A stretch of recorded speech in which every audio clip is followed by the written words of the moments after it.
Yo, what's really good? Y'all already know what time it is. We back with another show. I'm your host, Courtnee Edgar, and welcome to the Courtnee Edgar Show. Listen, we locked in tonight, y'all. We got some topics for y'all today. We got shit from Whoopi Goldberg talking crazy to LeBron James, and then we got so many other topics to talk about. So look, make sure y'all strap in and y'all lock in with your boy for tonight. But before we lock in, make sure you like, comment, and subscribe for the algorithm, because if you are the type of person that like the type of content where we talk about no fluff, everything under the sun, as long as it gets back to the money and we put the medicine inside the candy, right? For sure. Make sure you like, comment, and subscribe. Hit that notification bell so that way you won't miss any new videos, any new live streams, because I upload every single day. And we live stream on every Tuesday and every Saturday at 9:05 p.m. All right? So, with that being said, I'm done talking. Let's get into these topics. First, we got Miss Whoopi Goldberg on The View. You know, the lunch ladies. I don't even want to talk too much about it. I just want to get into it. And y'all hear it, and then I'll give my commentary from there, all right? So, let's get to it, bro. Literally throw gay people off of buildings. They don't adhere to basic human rights. Listen, here's the thing. Let's not do that, because if we start with that, we have been known in this country to tie gay folks to the car. Where the Iranian regime is today, I'm sorry, they used to just keep hanging black people. So it is not even the same. I couldn't step foot during this. Wait. That's not what you mean to say. It is the same. No, it's not. The year 2025 in the United States is nothing like if I step foot wearing this outfit in Toronto. So let's read some of this shit. The exchange quickly went viral, igniting fierce debate online over the comparison and the broader conversation about race, rights, and reality in America today.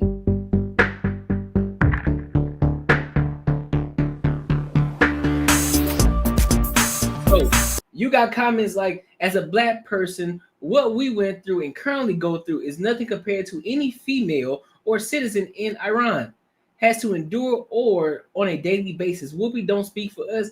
Hell, majority of us don't even like her at all. Our struggle today has no comparison to anyone in Iran. We are better off in America than anyone else. I agree with that.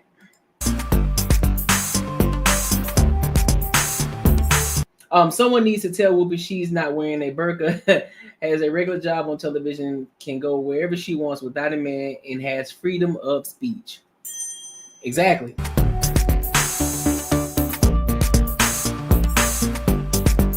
Only in America can a multi-millionaire TV host living in a gated mansion claim she's oppressed and somehow compare herself to women being stoned and tortured in Iran. Let's send Whoopi to Iran for a week so she can experience real oppression. That's a fact.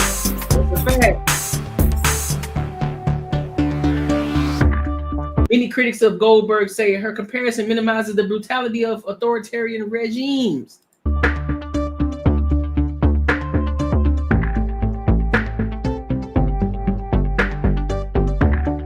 Since the 1979 Islamic Revolution, women in Iran have faced systemic restrictions on their freedom of expression, movement, dress, and autonomy.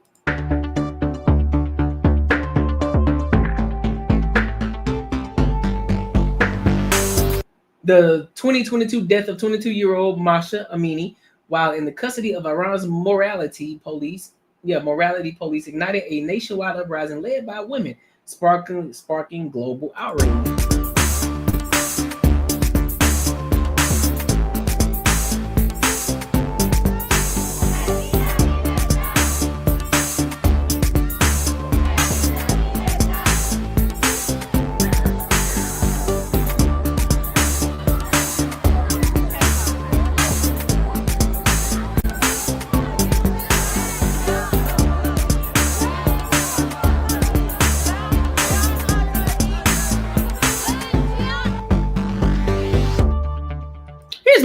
Here's my thing. Hold up. Here's my thing, bro.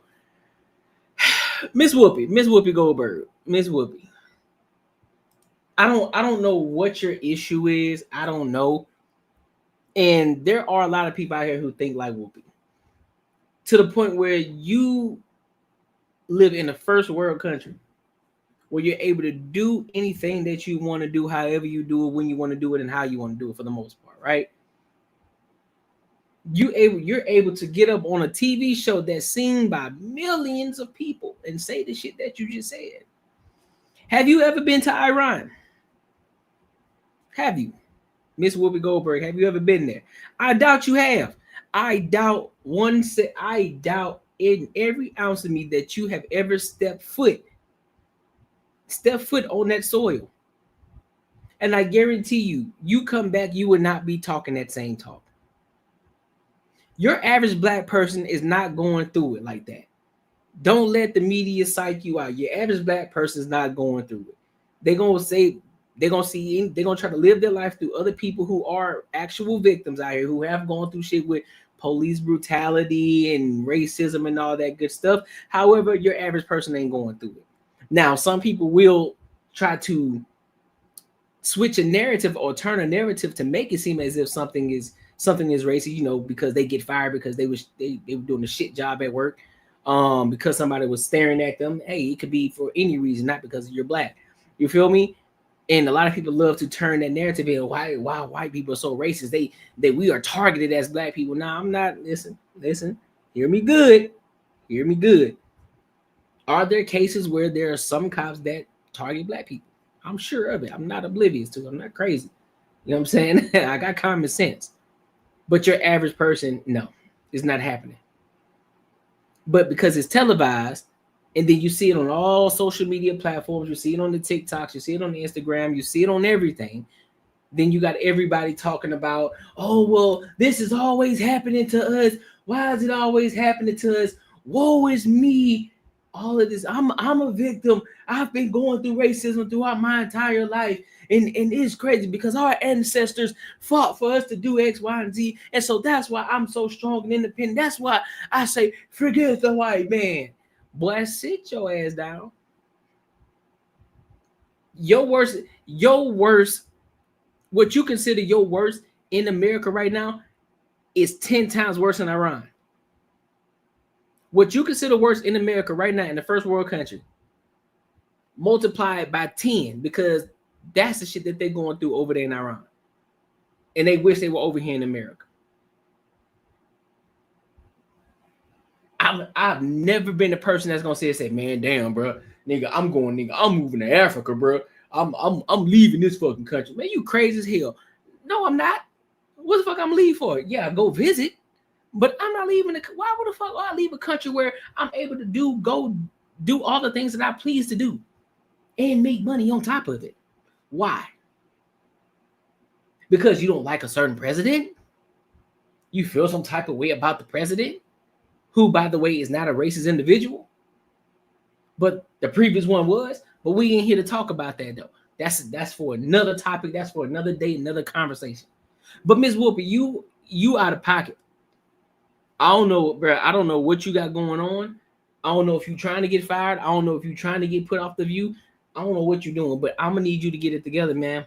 I'm gonna need you to get it together, shorty. Bruh. I'm telling you, bro. These ladies better get it together, because if they don't, they're gonna lose their job. They're gonna lose their job 1,000%. They're gonna lose their job 1,000%, bro. But listen, it is what it is. Make sure y'all like, comment, and subscribe for the algorithm. And listen, make sure you share and hit that bell notification as well. So I want to go ahead and move on to the next topic. I didn't want to spend too much time on the Whoopi Goldberg, you know what I'm saying? Because she always talking crazy anyway. So it is what it is. So like, comment, and subscribe. All right, so let's go to the next topic, man.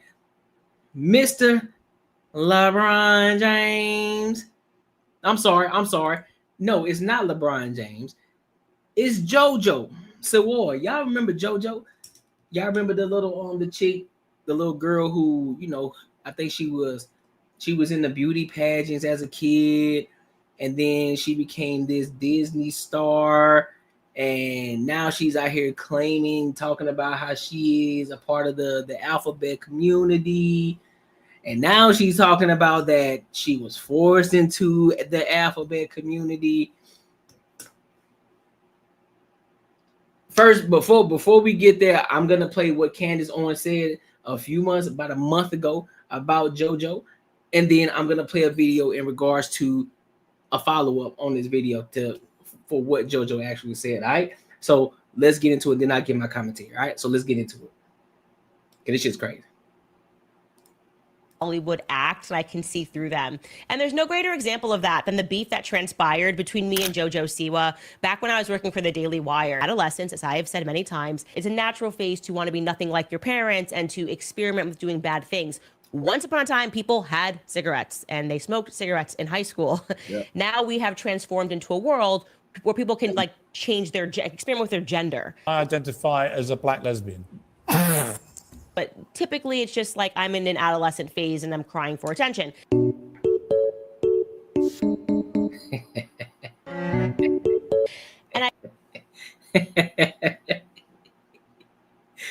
hey, I saw a video on that. When I saw that video, I was like, dog.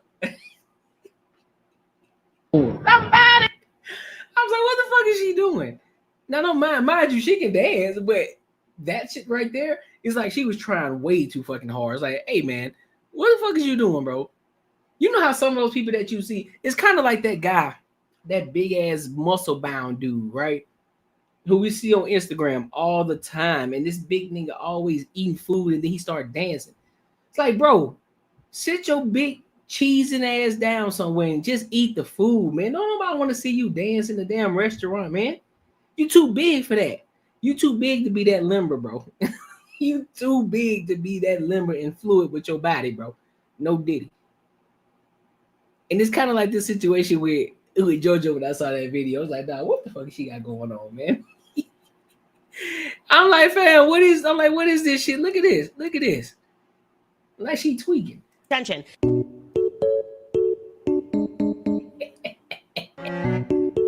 I felt in my heart and in my soul that was the situation with JoJo Siwa when she was like being a lesbian too hard. Like she just, every time she spoke, it was about being a lesbian. It would be weird if every time I spoke, I was just, I want you guys to know how straight I am, like how heterosexual. Like, I am so heterosexual. I am just the most heterosexual person. I am just coming out myself. I am coming out hetero. You'd probably go, why do I feel like she's not heterosexual? That's how I felt about JoJo Siwa. And she didn't like that. Here's a clip of what I said about JoJo Siwa very quickly, and I'll show you how she responded. I don't believe JoJo Siwa is a lesbian, by the way. I want to state that very clearly. Facts. I do believe that she's desperate for attention. And she got on X, and this is how she replied to me. And this episode, again, this was about, April 2023. So this was 2 years ago. Yeah, so what it said, I haven't watched the video yet, but if it has anything to do with your caption, respectfully, back the F off. Oh, she wrote, I haven't watched the video yet, but if it has anything to do with your caption, respectfully back the F off. And it looks like I'm correct. I always told myself I'm a lesbian, but I think you...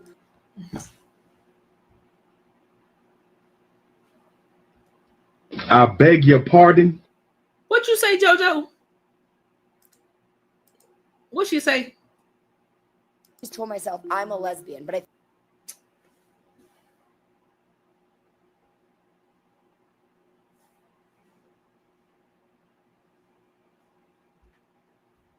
think being here, I realized, oh no, I'm not lesbian, I'm queer. You are?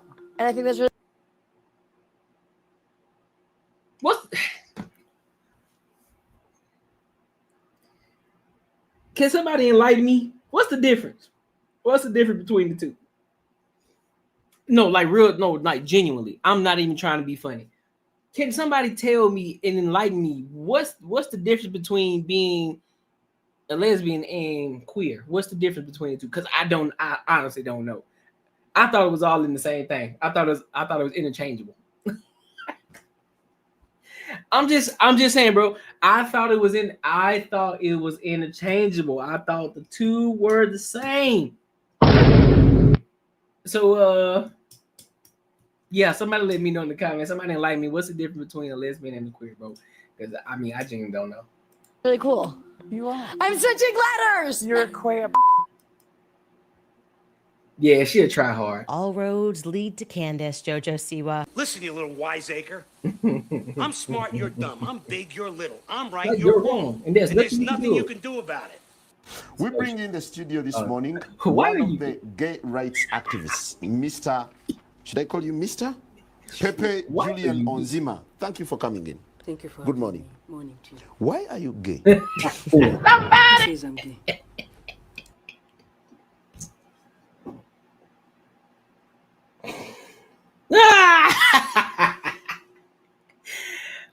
Why are you gay? Hey, now it's a fair question though. It's a fair question. Who says I'm gay? Oh, let me see. Thank you for. Should I call you Mr? And then the delusion though. Pepe Julian Watch the Onzima. delusion though. Thank you for coming. That's the in. part that get me. Good morning. Watch this shit. Why are you gay? Who says I'm gay? Germs are running scared. What you mean? Who says I'm gay? You. I'm not even gonna get into it, bro. Listen, y'all still tell me what's the difference between a lesbian and a queer. I want to know. I honestly want to know what's the difference. You can't use it interchangeably. What shows that I'm gay? You are a transgender and you're a I am. gay rights activist and an outspoken lesbian, homosexual. How can I describe you? It's just transgender, a lesbian. How can I describe you? Homosexual? That I want the Black Pope. This is what's going to happen. It's going to be the African Inquisition, and I would pay, when I say any sum of money, to watch him interview JoJo Siwa and have her explain to him that she's now queer and not lesbian. I mean, I would crawl over broken glass to make that happen. Somebody like me. I don't know what the difference is. I really don't. I genuinely don't know the difference. I genuinely don't know the difference and don't understand it. JoJo Siwa says she felt forced to come out as a lesbian. The Okay, this is the second part. Dance Moms alum opens up in a new interview with the Daily Mail, discussing her relationship with fellow celebrity Big Brother UK star Chris Hughes and how the world reacted to her dating a man after coming out as a lesbian in the past. She tells the Daily Mail per Out magazine, "When I came out at 17, I said I'm pansexual." And here's the thing. At 17, though? At 17? Mind you, you came into Hollywood as a youngin'. So you already know that shit was being instilled to you. And I believe it. I believe that there was somebody in the background pulling the strings like, listen, if you want to continue to get this bag, you gonna have to play on this side and not the other side. You gonna have to say out loud in the media that you either queer or lesbian, whatever the case may be. You gonna have to call it. That's why they call it Hollywood, bro. That's why they call it Hollywood. Y'all better be careful for those of y'all who want to go Hollywood. Sexual because I don't care about gender. But then I kind of boxed myself in and I said I'm a lesbian. And I think I did that because of the pressure. When asked about the source of that pressure, JoJo says, in a weird way, I think it came a little bit from inside the LGBTQ community at times, from people I know, from partners I've had. You just get put in this world where you feel like, because you now have said, oh, I'm a lesbian, you have to be a lesbian. And the truth is...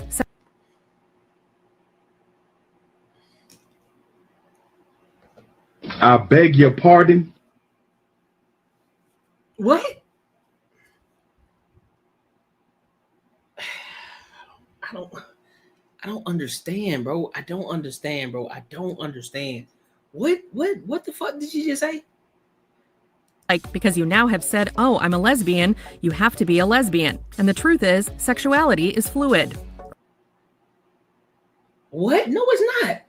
Bro, why y'all make shit so difficult out here in this world, bro? Everybody want to be included in everything. Everybody feel as if they so fucking special. Dog, you're not special, bro. You ain't special. You either straight or you gay. You either straight or you gay. Why are we adding shit? Oh, I'm pansexual. Oh, I don't. It's sexual. Sex is fluid, and so therefore, love is love. Bruh, man, dog, what? No, it's not. No, it's not. Love is not love. No, it's not. You know that. You know deep down in your heart that it ain't right. Oh, I feel as if I put myself in a box because I said that I'm a lesbian, and so therefore it's not that I'm a lesbian. It's just that my sexuality is fluid. That means I'm guessing what she mean by her sexuality is fluid means that she likes both men and women. I'm guessing that's what that, or whatever she into. Nah, just say you gay, bro. Talking about you were forced into it. That I can believe. I can believe. Earlier this month, JoJo exclusively told E! News' Francesca Amaker that when it comes to how she's identifying herself, I think the most beautiful term now is queer. I think queer is an umbrella of, look, I'm just me. And I think the most beautiful thing about the LGBTQIA community is love, and that goes both ways. I don't like it. I'm calling for what it is. I'm calling bullshit. You're saying the reason that you're saying that you're queer, Ms. JoJo Siwa, the reason that you're gonna say that you're queer is so that you can still be a part of that community, and so they won't counsel your ass, and that way you won't fuck up a bag. I don't want to hear that shit because you know the moment that you say that you're straight, they gonna blackball your ass out of Hollywood, and you ain't gonna be making no dough. You're gonna become irrelevant as hell. That's the only reason you're doing that. So I don't fucking Hollywood, bro. Fucking Hollywood, dog. That's exactly what it is. The reason that she's claiming that she's queer and that sexuality is fluid is because she is protecting her bag. She is protecting the money.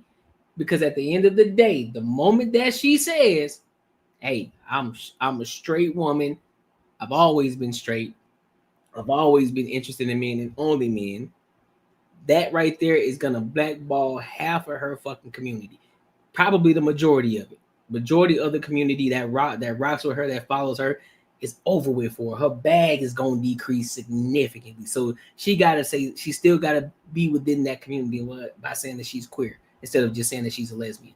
That shit crazy, man. I ain't got time. I ain't got time for you people, bro. Make sure y'all like, comment, subscribe for the algorithm brand. Make sure you hit the notification bell. So let's go to the next topic, bro. Let's talk about Mr. LeBron James, because Buddy is back in the media because he said that this ring culture basically is trash and that a person's ring shouldn't define their greatness. I'll give my thoughts on it. I will give my thoughts on it, but I want to hear out of the horse's mouth first. And then because then you had Stephen A. Smith and Gilbert Arenas going at it. So I want to hear the whole thing, but I'm gonna pause it in between. And, I'm going to react to it, but let's get to it. No, we don't want that. We don't want that, dog. Let's skip ahead, cool. Why is ring culture so much more prevalent in the NBA than in other sports? A ring is a team accomplishment. I know that ain't who I think it is. That one right there made me the greatest player of all time. That's so many reasons. I was super, super ecstatic to win one for Cleveland because of the 52-year drought.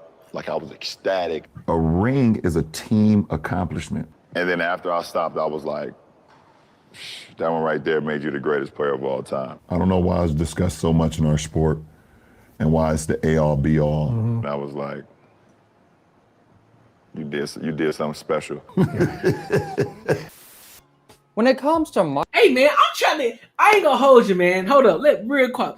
Sidebar. Y'all rock with me for a minute. Y'all rock with me, right? Y'all here with me for the long term, right? So rock with me for a second. We gonna get to the video. Listen, I need a dope ass dentist. Because y'all see these pearly whites? Y'all see that? I want to get a jewel on my teeth, bro, right here. I want to get a jewel right there. I think that shit's kind of dope. And I think that'd be a dope marker for me because I like to smile a lot. So therefore, because I like to smile a lot, get the little jewel on the teeth. So if y'all know a dentist who do that kind of shit, tell them to reach out to your boy. But I just had to throw that out there. Modern day NBA players, there's no single person more obsessed, self-aware, and love of their own legacy more so than LeBron James. As looking at all of his interviews, it's always me, my, a lot of eyes, talking about his legacy, his greatness, and his standing in NBA history. And look at the Mind the Game podcast, kind of the exact same thing. alongside Steve Nash, what this podcast is nonstop propaganda, rewriting LeBron's legacy and rewriting the standards of NBA history. Why is ring culture so much more prevalent in the NBA than in other sports? I don't know, man. It's just like, So stopping that right there, LeBron's overall premise that guys like Iverson, Steve Nash, and Barkley aren't appreciated and recognized as great players, that from the jump is inaccurate. Iverson, despite having 0 championships, is beloved by all NBA fans. Someone like Steve Nash, also very popular, and then Charles Barkley, an iconic legend. To say fans don't know those guys were great players, top 75 guys, that is completely false. He's a liar. Man, that's all right. So I see what this guy's doing. He's playing it from one angle. Man, across the board, most people, the conversation is never about a Steve Nash. It's never about an Allen Iverson. It's never about anybody else outside the spectrum of Kobe Bryant, Michael Jordan, and LeBron James. If we're gonna keep it a bean, let's keep it a fucking bean. At the end of the day, that's what the conversation is about. Come on, no, come in, bro. Yeah, everybody has their respective players because you got everybody to talk about D Rose, Kyrie Irving, Stephen Curry, Kevin Durant, the Allen Iverson, the Tracy McGrady's, the Gilbert Arenases, the Ray Allens, the Shaquille O'Neals, the Patrick Ewings, the Scottie Pippens, all of these different players that came up, bro. Ain't nobody talking about them like that. If we're keeping it, if we're being honest, most of the time when the conversation comes up about a GOAT or the greatest player, the best player, we talking about 3 people: Kobe Bryant, Michael Jordan, LeBron James. Those are the people that we typically talk about. Now, with that being said, looking at players' legacy, a Hall of Fame level player, all those guys are great players. But here's the bigger thing. Hold on, I'm sorry. I'm gonna keep playing, but let me say this too. How the fuck half of these players, half of y'all fans, and what's crazy is probably the ones who aren't even that, the ones who probably aren't even good in basketball anyway, are the main ones who have the biggest shit to say. They have the most shit to say. I personally have said myself, bro, to be honest, if I'm going to be honest across the board, if I'm going to look at this from an objective standpoint, you can't call any one of them the GOAT because they are in different eras. If you try to compare, you can't compare because the game was played different. If you want to be realistic about it, you can't. It's hard. You can't. Yeah, you can have your opinion on who you think the GOAT is, but at the end of the day, it won't even matter because we would never know who the actual GOAT is. Mind you, even though it wasn't in real life, even it wasn't actual during game time, but we do know LeBron James played against Michael Jordan when he was 16. Just saying. And we know the verdict of that situation. But that's neither here nor there. Based on level of greatness. But to be one of the greatest ones of all time, what that requires is championships and most likely multiple championships. No, it does not require championships because it takes a team to win. What are you talking about? It takes a team to win the championship, not one man. Michael Jordan couldn't do it. Let me break this shit down for y'all, for those of y'all who don't understand what it means to have a team, a chemistry of people around you. Let me break this shit down for you. Michael Jordan played in the league for 7 years and couldn't get past the first round of the playoffs, big dog. Couldn't get past the first round of the playoffs. Why is that? It's because Michael Jordan was just Michael Jordan by himself. Michael Jordan needed a supporting cast around him. He needed a group of solid individuals who are able to play their part and play their part very fucking well, as well as having a great coach around you to coach you the proper way. Because guess what? We all talk about it. The fucking triangle is what helped Jordan out, right? Same as LeBron James. LeBron James went through a fiasco of he couldn't get past a certain fucking hump. I will say this, he went further in the playoffs than Michael Jordan did during that time before he got the supporting cast, just throwing it out there, but he still couldn't get it done because he didn't have the proper team. He didn't have the proper supporting cast. And it works the same way for every athlete, for Kobe Bryant, for Michael Jordan, for LeBron James, for Shaquille O'Neal, for Dwayne Wade, for anybody who has won a championship ring, because guess what? When you bring up Bill Russell, nobody talks about Bill Russell. Nobody ever brings up Bill Russell when we talk about the GOAT. Why is that, huh? And he's the one that got 11, but nobody ever brings the conversation up. So therefore, all that shit y'all talking is null and fucking void. At that. And looking at someone like Charles Barkley, despite being ringless, he understands that because it's common sense. I'm in the Hall of Fame, but I'm in a different wing than the guys who won the championship. I mean, Still in the Hall of Fame, though. I know, yeah, but I'm saying though, Jack. Hey, Jack, I understand. I understand the rules. Like Charles are great. What rules? Karl Malone's great. Patrick Ewing's great. They're not at the table with Magic, Bird, LeBron, Kobe. It's levels to this shit. And I ain't mad at that. I understand that. For someone like Barkley right there to be completely honest and open, the championships, they do in fact matter. That takes some big time guts as a ringless superstar who gets ragged for that constantly. And looking at guys like Stockton, Malone, Ewing, those guys also are great players despite being ringless. But like Charles said, when you're ranking tiers of greatness, those guys aren't at the table with guys like Magic, Bird, Jordan, the upper echelon, the greats of the greats. Hello? You play to win the game. You don't play to just play it. Oh, so you corporate types are rock stars? Well, that's as ridiculous as rock stars being corporate. One of the biggest crimes in sports nowadays is the term ring culture having a negative connotation. As when it comes to quote-unquote ring culture, what that really means is winning culture. For an NBA superstar specifically, winning a championship... That is not what ring culture means. Are we gonna be genuine? Are we gonna be genuine about this conversation? Are we gonna be genuine about it? Are we going to be genuine about the conversation? Because you say the ring, you trying to interchange the ring culture, meaning winning culture, right? Yeah, of course, I get that. I'll give you winning culture, right? So why aren't you talking about Bill Russell then? Why isn't this video about Bill Russell? Why are you putting Michael Jordan up? Michael Jordan got 6, Bill Russell got 11. Why aren't you putting that up? No, don't go and tell me it was in a different era now.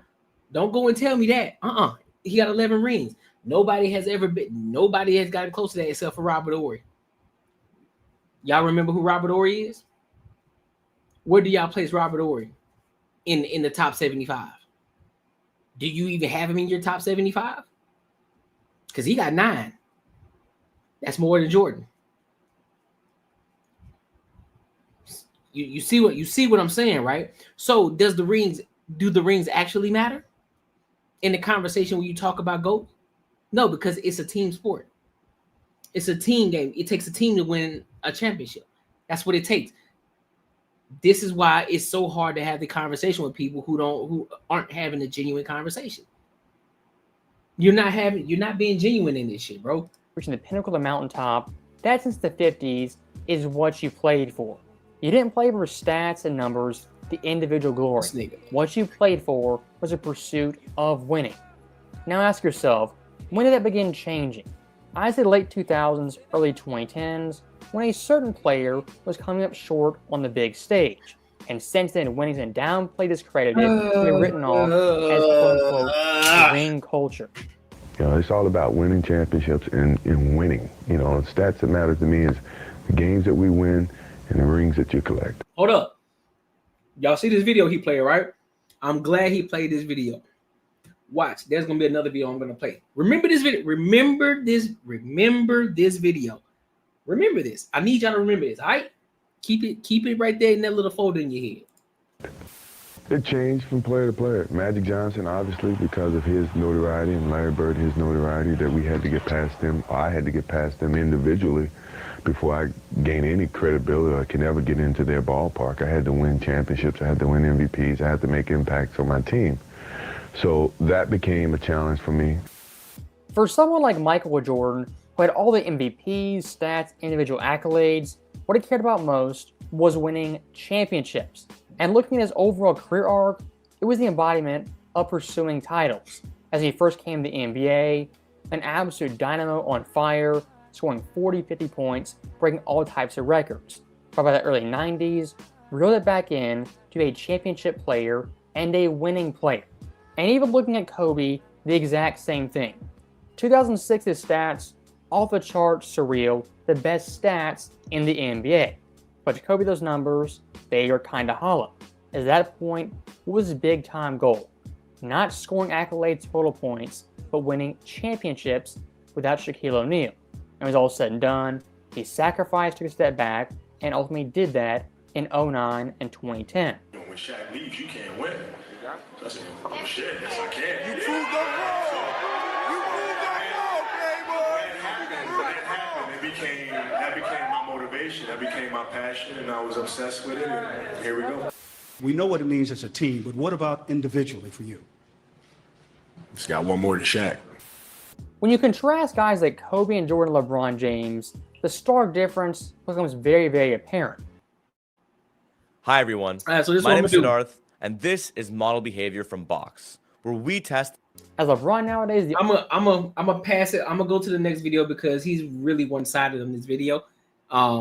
He's not looking at it from both ends. But y'all remember what I told y'all. Remember that video with Michael Jordan, right? Just stay with me. Stay with me. You know how he feels about rings, right? That's what this game is all about, rings. Well, let me say this. Before we jump in, be sure to hit the subscribe button. Listen, this channel is for people who want to have real conversations, no fluff, authentic, where we talk about money, mindset, and relationships and everything else under the sun, as long as it gets back to the money and how we can level up in life. Now, let's be real. Subscribing to this channel helps my content reach more people, which gets me closer to monetization so I can continue to keep giving you high quality content. Now, if you rock with that, be sure to hit the subscribe button as well as the bell notification. Let's get back to the video. I ain't got time, bro. I ain't got time with Steven right now. No, hold on. Talk about this. So Said he would take Kobe over me because 6 was 5, rings is better than 1, and last time he checked 5 is better than 1. But that's his own opinion. At the end of the day, rings doesn't always define someone. If that's the case, then I would sit up here and say I would take Russell over Jordan. I wouldn't take Russell over Jordan. Russell has 11 rings, Jordan has 6. I wouldn't do that. So, but it's your own personal opinion. Rings does not define someone's career. You look at a guy like Jud Bushel who has multiple rings. Charles Barkley doesn't have 1 ring. Not better than Charles Barkley. Reggie Miller is one of the greatest of all time. Sometimes it's a situation that you're in, it's a team that you're in, and it's about timing as well. But I don't play the game and try to define who I am over what guys say or how they feel about me. It doesn't matter to me. In terms of dominance of the game of basketball is LeBron. Championship-wise, Kobe Bryant. Won 6 championships. Bill Russell won 11. Does that make Bill Russell better than me and make me better than him? No, because we play at different eras. sorry. So, y'all heard it from the horse's mouth. You heard it from not only LeBron James, but you heard it from Mr. Michael Jeffrey Jordan himself. The rings don't define it. Because everybody says the same thing. If you're going to talk about the GOAT and then you want to put rings into the debate, you got to add Bill Russell in because he got 11 of them joints. But y'all don't. So therefore, you're being disingenuous when you're having this conversation about who's the GOAT. And I already said my position in that. You can't say that. You can't sit here and say that Jordan is better than LeBron because they aren't playing in the same era. Now, it was fair when you talk about T-Mac and Kobe because they played in the same era. I can argue that. I can say that T-Mac was better. Before the injuries, I can honestly say, and y'all might ridicule me for this. Y'all might come for me. I really don't care. When T-Mac was healthy, when T-Mac was in his prime, his tip top, T-Mac was better than Kobe. 1,000%. 1,000%. T-Mac was busting Kobe's ass. They would go back and forth, but T-Mac would bust his ass. And I would have picked T-Mac over Kobe. 1,000%. I said what I said. I said what I said. Argue with your mama. Argue with your mama, dog. Listen, make sure you like, comment, and subscribe for the algorithm and hit that notification bell so that way you won't miss any of my posts that I post every day and the live streams that we have on Tuesday nights and Saturday nights at 9:05 p.m. So I want to go ahead and go over to this next topic of tonight, man. Listen, I know a lot of y'all. I know there are a lot of feminists in the world. You know what I'm saying? And I rock with it. I rock with it. I'm being honest with you. I rock with it. You know what I'm saying? You have your thoughts, you have your opinions. And that's one thing I want my platform to be. I want it to be a place where it's not an echo chamber. You don't have to agree with everything that I say, but you're going to respect it. Just as you can have your own opinion, and I'm going to respect it. Now, that doesn't mean that I won't question your opinion, and that don't mean that you shouldn't have to question mine. But that's the point, and that's how we grow. That's how we put the medicine inside the candy. I give you the entertainment. I give you the laughter. I give you the jokes. I give you all of that good shit, the controversial shit. But at the same time, we have a solution. So let's get into this. Let's get into this next topic with Charlie Kirk and Riley Gaines. They're talking with this feminist woman. So let's see what they got to say, and then I'll give my thoughts and opinions on it. All right. Why did Amazon send me $20,000? Because I use Amazon AI. I'm going to show you a way to potentially. Damn. Let your patriotic values guide how you invest your money and save for your future. Sorry, Charlie. Rail.com/Kirk. Appreciate it. As a woman, why do you feel that you're not threatened with abortion policies? Like I understand, you feel a sense of vulnerability when participating with trans women or men, as you consider, in sports. Why do you feel that these policies and these, concepts don't threaten you? Because I think children are the greatest blessing life has to offer. And if that's the case, why don't you think children are deserving of healthy environments? Like, honestly, can you confidently say that a woman who has a child who, the child was conceived under circumstances that were, not okay and very violent and, I can't even imagine. How are you guaranteeing that this child is going to be happy and live a healthy life that's deserving? Of course, I can never guarantee the outcome of someone's life, but what's a whole lot worse than giving someone a chance is eliminating that chance altogether by ultimately terminating their life. Are you eliminating that woman's chance of fulfilling her dreams and fulfilling her life? Like, Okay, hold up. See, that's where you go off the rails with me. That's where you go off the rails. So first and foremost, I don't know how many pro-choice people we have in the chat. Don't know. Here's the thing.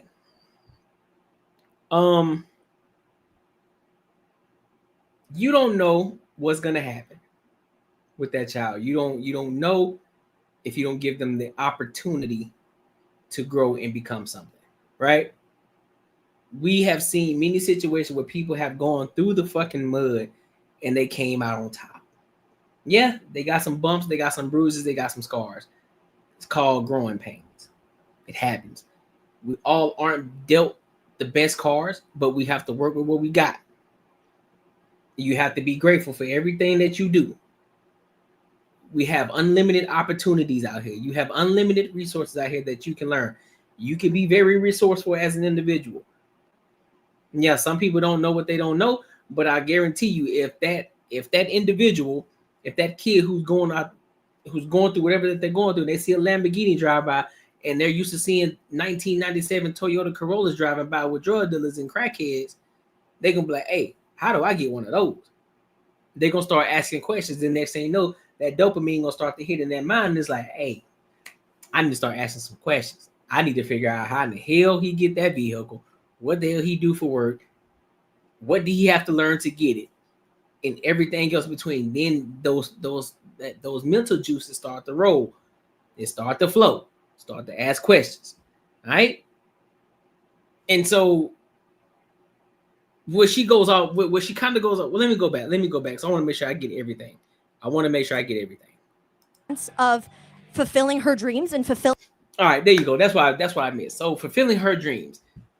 After you have a kid, I'm not saying you need to put your feelings in the back burner or your dreams on the back burner, but you got to put your dreams on the back burner for the time being.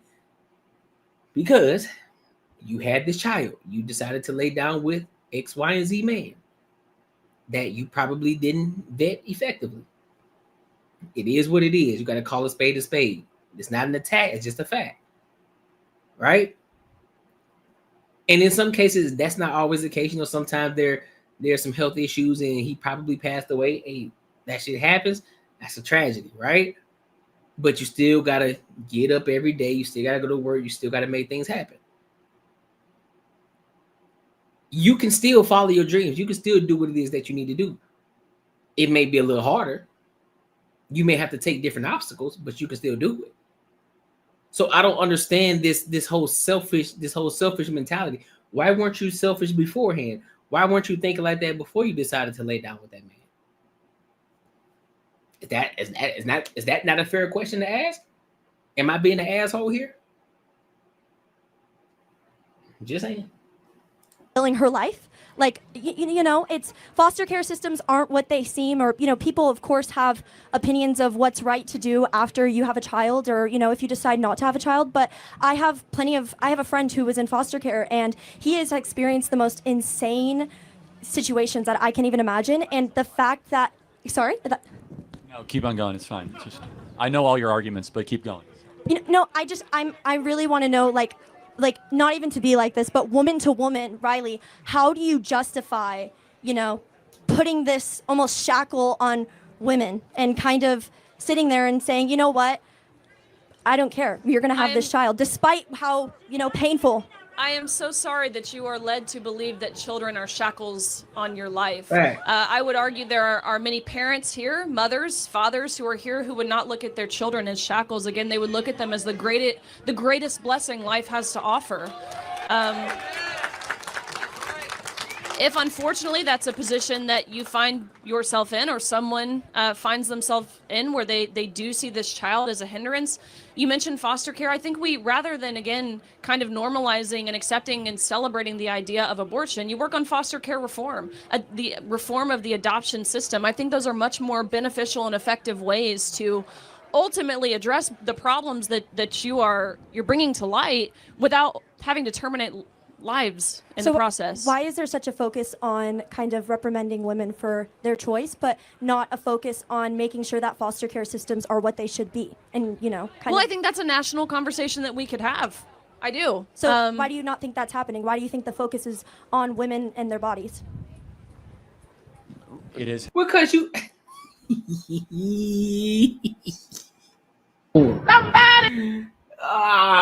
because it's your body, your choice, right? You decided to lay down with this man. You decided to have this baby, and all of a sudden you want to have this choice to delete this baby because you made the wrong decision. You knew what was to come with laying down and having sex. We know the consequences of that, right?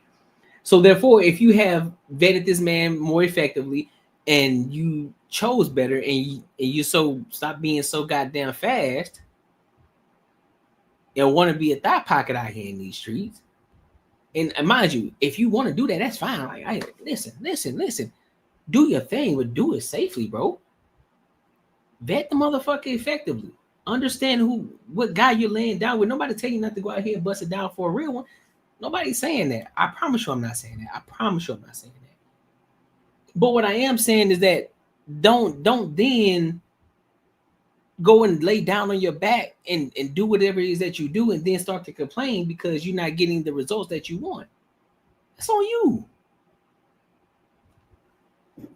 It's happening. We actually post more funding into foster care systems. You don't know about it. It's just like literally Republican states are pumping more money into pregnancy. Do you know what a pregnancy crisis center is? Yeah, like a Planned Parenthood kind of ordeal, or what do you mean by that? No. It's just a question. I mean, I'm really learning. A pregnancy crisis center is the pro-life equivalent, where you go there to actually have your baby be saved. And they'll actually help the baby with diapers and with formula and food up to 5 years of life. And there's thousands of churches across the country that pump in hundreds of millions of dollars a year on that one specific thing. I make sure I support causes that do as well, whether that is supplement companies. All the supplements I get, my vitamins that I take daily, I make sure I buy from a company that supports pro-life causes because it matters to me. When I say I'm pro-woman, I mean I am pro-woman wholeheartedly, entirely, all the way through, up and down. I am pro-woman. That means supporting women during their pregnancy, throughout their pregnancy, and after their pregnancy as well. Okay, interesting. Thank you. Thank you for answering. Hey. So what? That's what I'm saying. So what more do you want? When are you gonna start taking responsibility for your own actions? That's it, bro. Take responsibility for your own actions. If you know that you don't want to have a kid, have these conversations before you decide to lay down on your back. understand what's the goal here. Like, if you just want to have fun, yeah, cool, have fun, but understand, do it safely, dog. There's several different forms of contraception, several different forms. Use those, and if you want to go out here and have a little fun, bust it open for a real one, do your thing, dog. Do your thing. But then, if something happens behind that, don't be mad at the system and at the government. At the government, be mad at yourself. Be mad at yourself and who you lay down with. Simple as that. Simple as that. So I want to move over. And shout out to Charlie Kirk too, man. And Miss Riley Gaines. I love their platform. I love what they're doing and all that good shit, right? So I want to go ahead and move over to this next topic. I know a lot of people don't like Mr. Myron Gaines.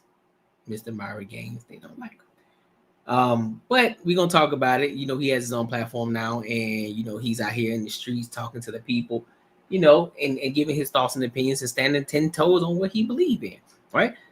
So, but before we get into it, make sure you like, comment, subscribe for the algorithm, and hit that notification bell. So let's go ahead and rock out.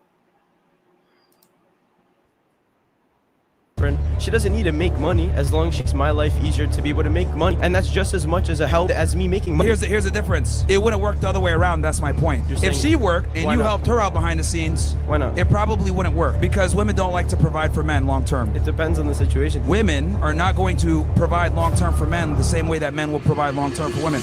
What's up, man? Oh no, I just want to see what you got going on. Oh, you want to see the sign? Yeah, let's see. Women deserve less. Women deserve less. Change my mind. Yes. Why do you think women deserve less? Well, there's a bunch of different reasons, but I would say, to make it nice and simple, we got too many simps out here. What's the constant variable of what they currently have of deserving that they should deserve less of? Oh, look, she flipped the middle finger up. She's so mad. Can't defend your ideas, just got to put a middle finger up, I see. So, sorry, what was that question? So, yeah, I said, what's that constant variable that women currently deserve that have that you think they should have less of? What's that they have right now that they're getting? What is it that they have? That they're getting.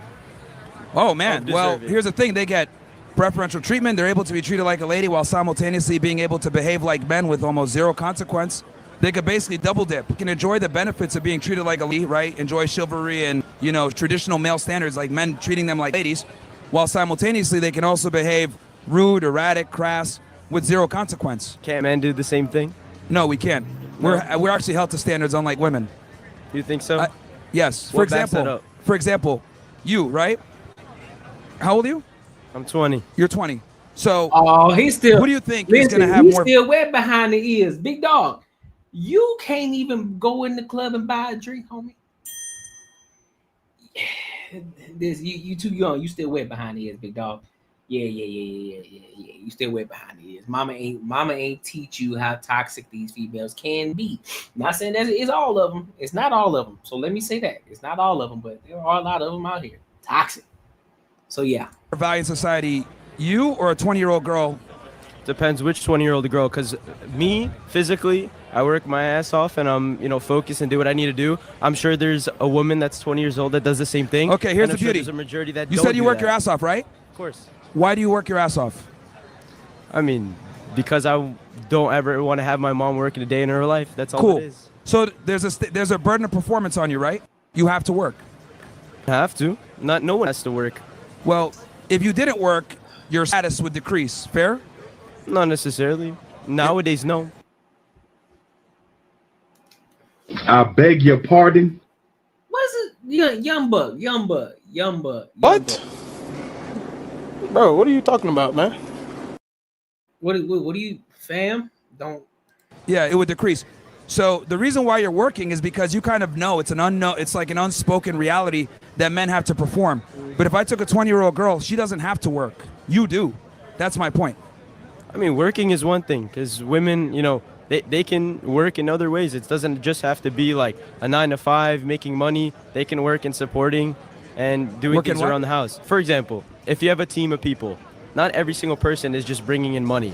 Someone helps someone else to support them throughout their daily life, to assist them to make that money. So let's say if I had a woman that was, living with me and she was my girlfriend, she doesn't need to make money as long as she makes my life easier to be able to make money. And that's just as much as a help as me making money. Here's the difference.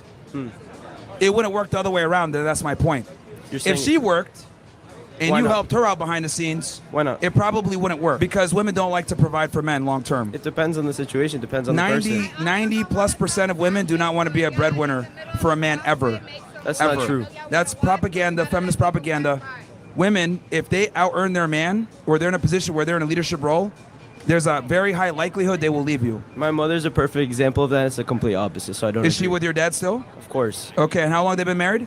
They got married, high school sweethearts, since they were, I believe, 18. They got married, moved here together. And was your mom the breadwinner the entire time? They were 50-50. Okay, and then what is it now? Now she's the breadwinner? At first, it was my dad. Well, basically, my mom went to school, my dad worked. Then my mom worked because she got her degree. And my put dad her through school. Then went to school. And now they both work. And I would say that my mom has a more consistent and, makes more money than my dad. And that completely discredits to a point of what you're saying, because there's a degree where my dad wasn't working, assisting her. Well, you also got to understand that anecdotal evidence, like based on your own personal experience, doesn't necessarily reflect the rest of the world. So though that might be your situation with your parents, which is great, a lot of the times that's just not the reality. And the other thing also that you need to understand is that your father was the breadwinner for a significant amount of time in the relationship. How do you know it's significant? What if I say 2 years? Well, those 2 years is where she was able to go to school, right? And vice versa when he went to school. Okay, but he put her through school. So he allowed her to basically be able to go to school, and he put him through school. Yes, that's they both very put important. Each other through school. That's very, very important. That's a pertinent fact to the situation. But again, like I said before, women, right, are not going to provide long term for men the same way that men will provide long term for women. Also, I think it's important to understand that your parents had a longer relationship. So by the time that everything planned out and she's being the breadwinner, she's a bit older. She might not be able to enter the dating marketplace the same level. Can you elaborate on the word provide? I'm sorry? Can you elaborate on what you mean by provide? You said she was the majority breadwinner, right? Disregard what my situation was in my family. I want you to elaborate and describe what you mean providing, a woman providing. Listen, this is what I need y'all to start doing, man. If you're gonna have a discussion, if you're gonna have a debate with somebody, and then you decide to bring up your personal anecdotal experience, people are gonna talk to that situation because you are the one who opened the door for that. If you don't want people to talk about your personal situation, if you don't want them to stick to that topic, don't bring it up.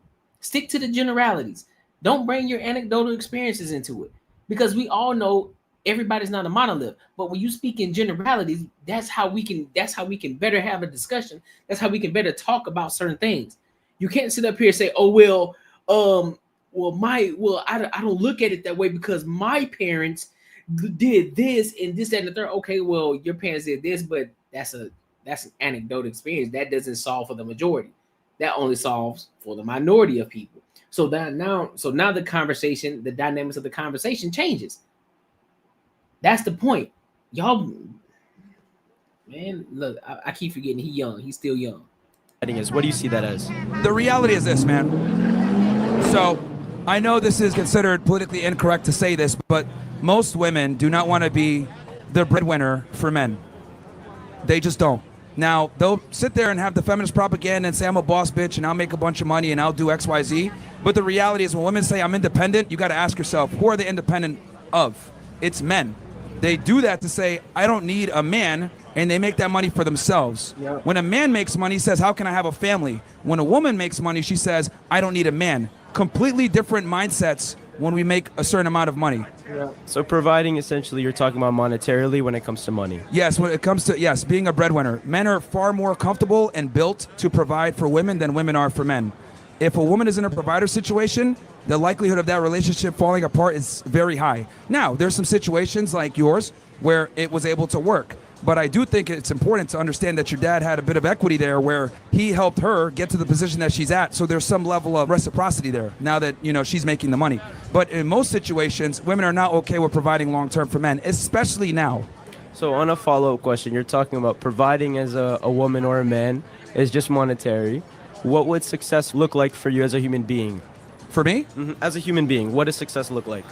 Having a nuclear family, having a woman that respects you and obeys you, you make the decisions, you're the head of the household, and bringing it back to what it was before. But this whole like equal partnership stuff that we push out there, it's not true. It's all a lie. So you're saying being able to support and have a woman that supports you is what success looks like for you as a human being? Yes, you support financially, and obviously you're the bedrock, and she takes care of the children in the home, and have defined gender roles. I think that's very important. And as a person, what would you be happy with yourself? Let's say you're on your deathbed and you're looking back. What would you look back on and say, wow, that was success? I think when you're on your deathbed, the only thing that matters looking back is, did you create a legacy and do you have a family? I think you want to be on that deathbed with people surrounding you that you've helped create to some degree. So what if, let's say on my deathbed, I have $100 million there, and when I look back, I was like, damn, I was a shitty person. I didn't do a lot of things. I wasn't so wise. I wasn't so kind. But instead, you maybe had that same amount of money, but you had a woman that instilled those values in you and your family. I think that's worth more than any $100 million could count for. I agree. I think less money and a family is far more important than more money and no family. I agree. And a woman brings that. I agree. All right, thank you. Who's up next? He is? Sure, whoever wants to come up next. Come on. What's up? How you doing? Yo. How you doing? I can do that. Just adjust this. So yeah, just hold that. How you doing? I got it. I did this for a little while, I know. So that's your book, Why Women Deserve Less? Yes. Why? Why? Yeah. I just want context, so as we talk, I want to understand your mindset, so we're going to have a debate or a conversation. I want to make sure. Well, I think men simp on women too much. I think that's one of the main ones. I think a lot of guys don't make women earn their keep, and we've created a pretty shitty marketplace for that. That's created a lot of issues. So you think men have created it, or the women have created that? Both parties are responsible to a degree. Okay. Both have their contributions to the deregulation and the problems that we have. I agree with that. So do you think what specifically made you come to this whole concept of women deserve less? Many years of pondering. That's it? Many years of pondering, You yes. married? Many years of pondering. You married? No. You got a baby mama? No. No kids? No. You don't want kids? Not right now. But in the future, How old yes. are you? How old are you? 35. Okay. You got time. Yeah. You got till 55 and you good. So you can go crazy. Hey, he got more than enough. I just need to understand. I'm trying to understand why, because none of your rationale right now makes sense at all. That's because you're telling me what you think, and I'm telling you what I think right now. So it's just. Well, I mean, you asking him, does he have kids, and does he have a wife? It doesn't really mean anything because men control access to relationships. They control the access to a relationship, bro. Women control access to their bodies. So the question, so what you're saying, big dog, is irrelevant on every scale. It doesn't make sense. All right, And what you doesn't were make sense? So you talked to the young man about his parents. He had a great, because that's his world. His mom actually makes more money than his dad, but they've been together since they were 15, 18. I don't know what he said. I don't know how long. But I think the whole concept of him saying that is a lot of people who experience, and there's nothing wrong with that, because at the end of the day, they helped each other to make that beautiful young man be able to have a conversation with you. Yeah, but we also have to be realistic and understand that that's not the norm. Most women are not okay with being breadwinners in a relationship. And then obviously when he explained it a bit more, it made a bit more sense because his father was in a breadwinner position and then assisted his mom with being able to go to school. They assisted each other. They assisted each other. Yes, he was the breadwinner for a period of time to allow his mom she went to go to to school. And then they flipped it. Exactly. Which was great. They had to understand it, right? Yes, but that's not the norm. And that's not what typically happens. I mean, you know, we have a very high divorce rate. We have a lot of the decline of marriage in America. And I don't blame the guys for not getting married because there's not really much benefit now being married for a man. So it's not any benefit for being married for a man? Virtually none, no. I mean, I think that there's any benefit. I mean, I'll ask you this. What benefit does a guy get from marrying a woman that he doesn't get from just being in a regular long-term relationship? Depends on what you want. Okay, so well, a benefit, what those benefits mean? Let's go. Some men just want an arm piece. Some men want somebody they can grow old with. Some men want somebody they can make money with. You can do all that without being married. No. That's my point. No, we're talking about benefits. That's all. No, we're just talking about benefits. If you decided, when you decide to get married, all right, let me ask the question again. what I asked you was, what benefit do men get from getting married from a woman that they otherwise would not get from just being in a regular relationship? There's none. It's a trick question. There's almost none. But that's personal though. That it's personal why a person gets married. I would say that's fairly. I mean, like I said before, if they choose to get married, that's one thing. But they're not getting any real benefits for so. Right, they're choosing to get married, but they don't get benefits. If anything, they get liability. The only reason you get married because you're in love with the person, or you have some religious reason that you get married. Again, I'm speaking very pragmatically, and I'm giving you a pragmatic situation, and you're responding with kind of an emotional response. I'm saying that with men, hold on one second. There's no benefit. Just because I raise my voice doesn't make me emotional. That makes you're talking like a woman now. No, I'm actually just telling you.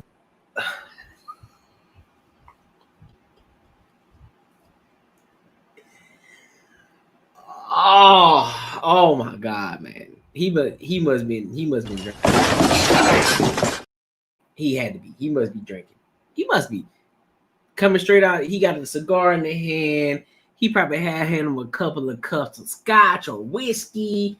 Yeah. That doesn't make me. I'm just talking. I'm telling you, very pragmatically. I'm big. My voice raises. You might get intimidated a little bit. Here we go with the ad hominems. Germs are running scared. Here we go with the ad hominems. Oh, I'm kind of big, so you might be kind of scared. I hate when people do that shit. I really hate when people do that. Let me just break something down for y'all. Just something real quick. Just real quick, please. Let me break something down. Communication is 90% is 90% body language and 10% of what you say, right? Your body language says it all before you even say anything. Look at Myron right now. Look at Myron. Look at him. He's in a relaxed state. He's not up like this. He's not jittery. Arm on the desk, and he got the mic just like this, and he just talking and having a conversation. Throughout this entire point, he has yet to raise his voice. Right? He's sitting back and just having a conversation. Buddy with the cigar already raising his voice, but then when your point starts, when people don't know how to articulate themselves a little better, they then revert to ad hominem attacks, just like he did. Well, I'm kind of big. I raised my voice a little bit, so you might be a little scared. Don't nothing about me say scared. I'm sitting back. I didn't sit up. I didn't alert myself. I'm still sitting back. I'm chilling. I'm relaxed. Like, what makes me scared of you? Why would I be scared of you? I hate when people do that, bro. I really do. I really do. And that lets me know he probably been drinking. Having fun. I'm enjoying this. This is where I stop because I think you're amazing. Yeah. I want to tell you you're amazing. I'm just saying, pragmatically speaking, there's no benefit to a man getting married in the West anymore. There's almost none. So if anything, it's only downside. And I asked you, can you name one thing that a man would get as a benefit from getting married in this day and age? And you mentioned some things, but those things can all be attained in a regular relationship without getting married. But again, you can't. That's fine. You can say that, but that's a choice. It's still a choice. I get what you're saying. I'm not disagreeing. Question. No. I'm not disagreeing with what you're saying. But also on my side, that's still a choice. Like if I decide to get married to her right now because she's beautiful and I love curly hair, and that's my thing, so what? You can't tell me no different. And if I feel good about that, cool. At some point we get divorced, that's my fault because I chose her. I didn't talk to her. Okay. I didn't get to know her. I think we've reached kind of an impasse here. Who's up next? Dog, what the fuck did he just say?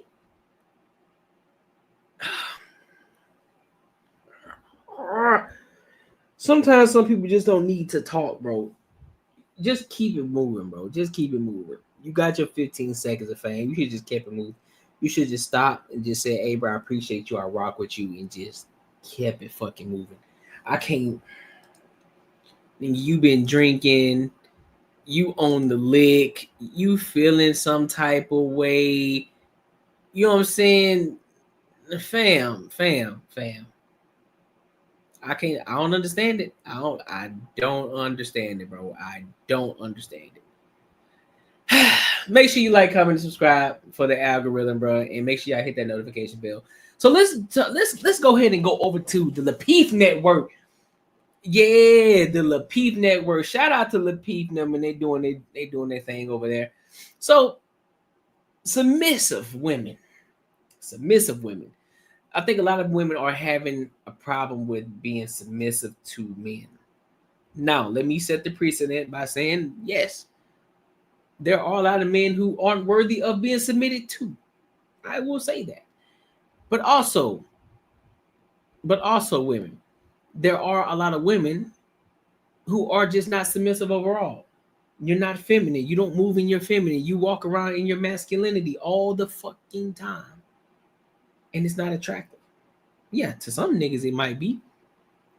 But the majority of men, and no, ladies, it's not intimidation. Niggas, let me say this. Niggas are not afraid of you. They aren't. They're not scared of you. They aren't intimidated by you. There's nothing that you can do to a man besides call the police on them and put them in jail, and then you lie about some SA charge. Because we see it happening all over. Motherfuckers out here just lying so they can get it bad. Other than that, these niggas don't care about you like that. Men aren't competing with y'all. Men are not competing with y'all, ladies. So I don't know why y'all feel as if niggas are intimidated by you. They aren't intimidated by you. That's one way for you to cope and feel that way, because you can't get a man and you want to say that, I'm this, that, and the third, and I just think these insecure men, I think they get intimidated because I make my own money, I drive my own car, and I do this, that, and the third. Man, niggas don't care about that. What comes behind it is your attitude. That's what they don't care for. Make your money, get your bread, but then don't let the fact that you're making money and doing your thing trick you into thinking that you better than me. Don't let that trick you in thinking that you can come home talking crazy to me. Don't let that trick you in thinking that you finna talk to me like you my mama. It don't work like that, shorty. And so I think that's the problem. But enough of my rambling. Let's go ahead and get into this topic, man. Make sure you like, comment, and subscribe. Disney Plus is your home to everything Frozen. We don't want this. Every story, every song, and now you can. That is why we are the way we are, and we're good friends. Okay, so now. is it safe to say great. that? Is it safe to say that although you knew he was extremely religious before marriage, maybe you dropped the ball because you didn't do the research on how? I didn't drop any ball. I had an experience in life.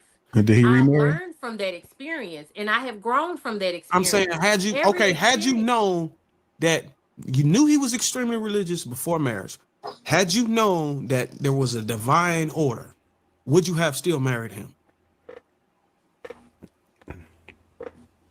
No. I knew that there was a divine order, but that doesn't mean that you're superior to me. But it means you defer to the authority. I'm not deferring to. He is not an authority over me. Okay, is there a possibility? I beg your pardon. For sure. Man, this Okay, man's let's get to that. heartbroken. Is there a possibility that he chose man's wrong? heartbroken. Did he know that you didn't subscribe to divine order before marrying you? Huh? He knew? I am not. I'm a No, very what I'm saying. upfront person. I don't do all of that. Hold on, wait. You say you're not an upfront person? Hold on. I started a teen church at the church. I myself started a teen church in that church where I taught out of that Bible, because I know the Bible. So you're admitting I that would never teach that. So you're He knows admitting that you were finessing, you was exploiting the word. She's not saying that. I was teaching the word. You wasn't genuine. How can you start a teen church when you don't even believe in divine order? You know, I'm just going to tell you what it looks like, right? I could be completely off, but I don't think so. It seems as if you wanted him enough to try to conform, right? But you were trying to do something that was outside of your comfort zone, and you tried to force it, right? For you to take it, to go ahead and start teaching groups and everything else, that's dedication. So he thought under the impression that you would conform to what he was going to do. So that's why I would say in this particular situation, he probably wasn't as wrong because he thought you would be able to conform and you probably agreed to it, right? But now you couldn't do it and you're human and I get it. But you're supposed to know yourself before anything, right? And I always tell people the worst thing that you can do in a relationship is to compromise. It's never good to be compromised. Don't like it, I apologize. It is what it is. You don't compromise. You go in the relationship as yourself. And if that matches up with whatever it is, then cool, right? And it is required for you to go under someone's leadership and understand and trust what they do. But they have to be going on a path that works for your life, that you know you can do that potentially for a lifetime. Right. Earlier, if not, it's unsustainable and you're bound to fail. Now that I do agree with, and I will take accountability for that, because here's the thing. I grew up in the church. The Bible is easy for me, right? I didn't say nothing about I don't believe in Jesus. I didn't say nothing about I don't believe in the Bible. I didn't say none of that. I said I don't like church. But here's where I will take the accountability. Hold on, she's about to be accountable. Hold on. I knew that he was extremely religious, right? But I grew up in the church. It's something that I'm familiar with. So I thought that was, I'm like, I could just go. It's fine. I grew up like that. It's cool. Like, I'm going to the church. I was extremely involved. I did so many things. I was in the church. You land the plane. Fine by me. Sang in the choir, all of the things, whatever. Wow. And okay, I get it. I just could not. I just. I have a question. I get it. So were you like cosplaying the whole time? I was not. No, she wasn't. Oh my God. I was not. I was not. What don't y'all get about it's the church? It is the building. It's the pastor hollering, hooping and hollering and spitting and all over the place. I am cool with Jesus. I am cool with the Bible, but I don't like church.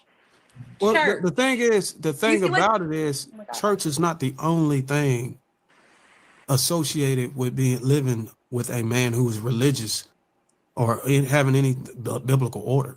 No, but that's people big who for him. who believe in the Lord, they don't even go to church, huh? I know, but that was big. Church was big for him. That was a big thing for him. But it was also how you got to understand a lot of the stuff that he believed in translated into the household too. That's where y'all. That's what I'm trying to get you. No. So here's what I gathered, right? Because you did ask her a really good question, Bruiser. You asked her if she knew all of this, how is it that they wind up getting married? And what I gathered is during their relationship process prior to marriage, she actually did do a lot of things on the surface that would look like this would be like he was extremely religious, but on the surface, she was doing a lot of things that would make him believe that he was going to get a woman of God that was also going to fall in, that was going to not only follow. It wasn't surface. I was really doing. Well, yeah. Oh, yeah. What? It wasn't surface.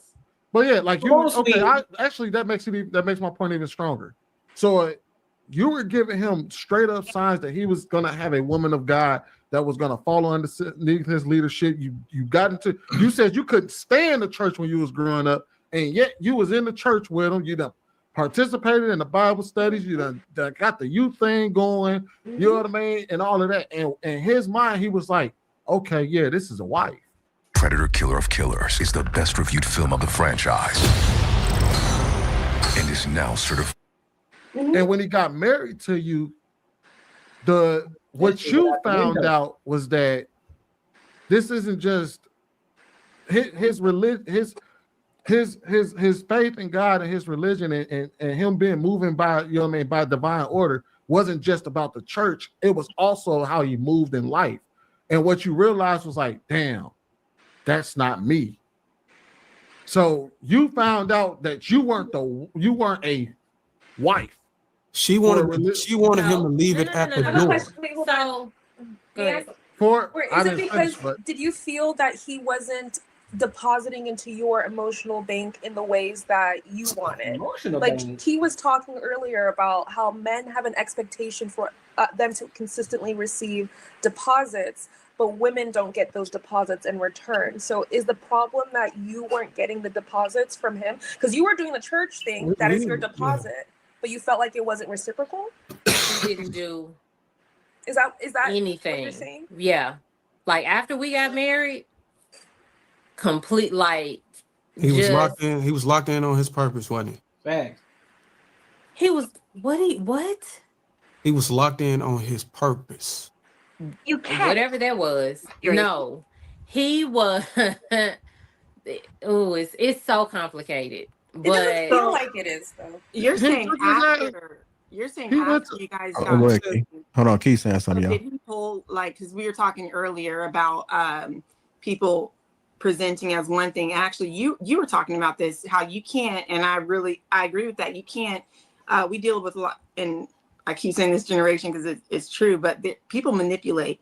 They do what needs to be done to get what they need to get, and then once they have it, then that facade disappears. So So you what have to are you saying that Bohemian manipulation? I'm so sick of this shit. Why do y'all act like y'all act like y'all so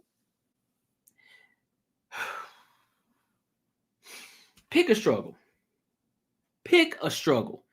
One moment you're educated, you're not dumb, you know you've been through this before, so you know lessons, you read people, your intuition, all of these different things that y'all talk about. You talk about horoscopes, he Pisces, Cancer, all of this shit that y'all throw out there to try to cope for something.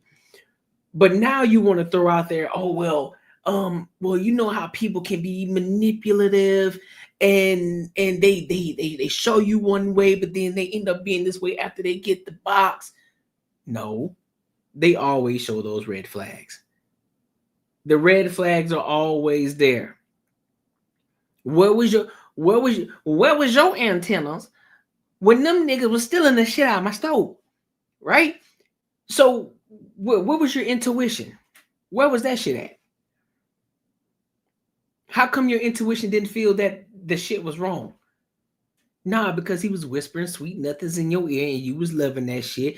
He was saying the same shit that other niggas said, but because he had a little attraction to him, he probably had a little money to him, he had a little swagger to him. He was like, ooh, this shit sound different right here. I like what he talking about right now. He talking that good to me. And then next thing you know, you busted it open, and now all of a sudden he done ghosted your ass. But therefore the signs were already there beforehand, but you just weren't paying attention to it. Real talk. Manipulated him? Is that what you're saying? Bohemian manipulated him? Well, he manipulated her. She didn't manipulate. Oh, you said he. I don't think anybody manipulated anyone.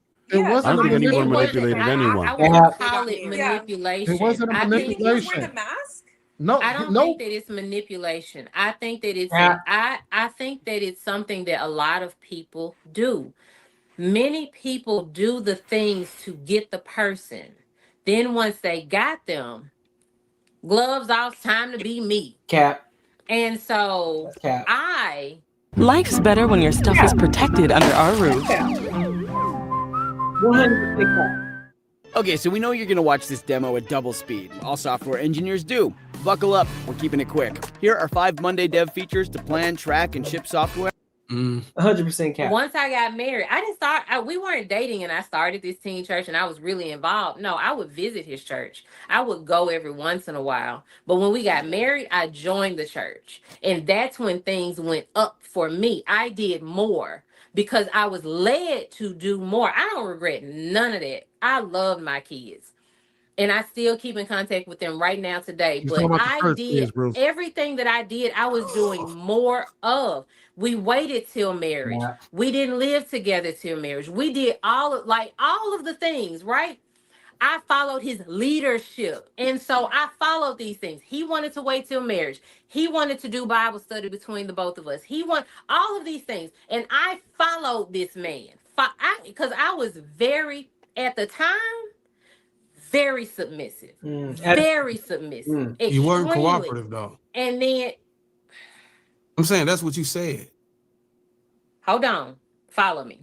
Extremely submissive, following his lead. Really? I followed that man to hell because here's the thing. I did all of the things. I put in all of the work. I did the things. And as soon as we got married, and I'm still doing the things. I'm meeting him at the door. Hey, I'm excited. Hugs, all of that.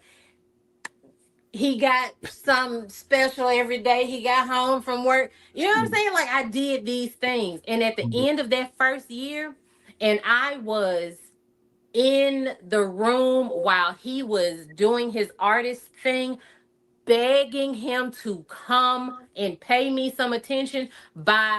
Before the first year ended, all right, now I am no longer cooperative. Now I am no longer submissive because you're not giving me anything. You're giving me nothing.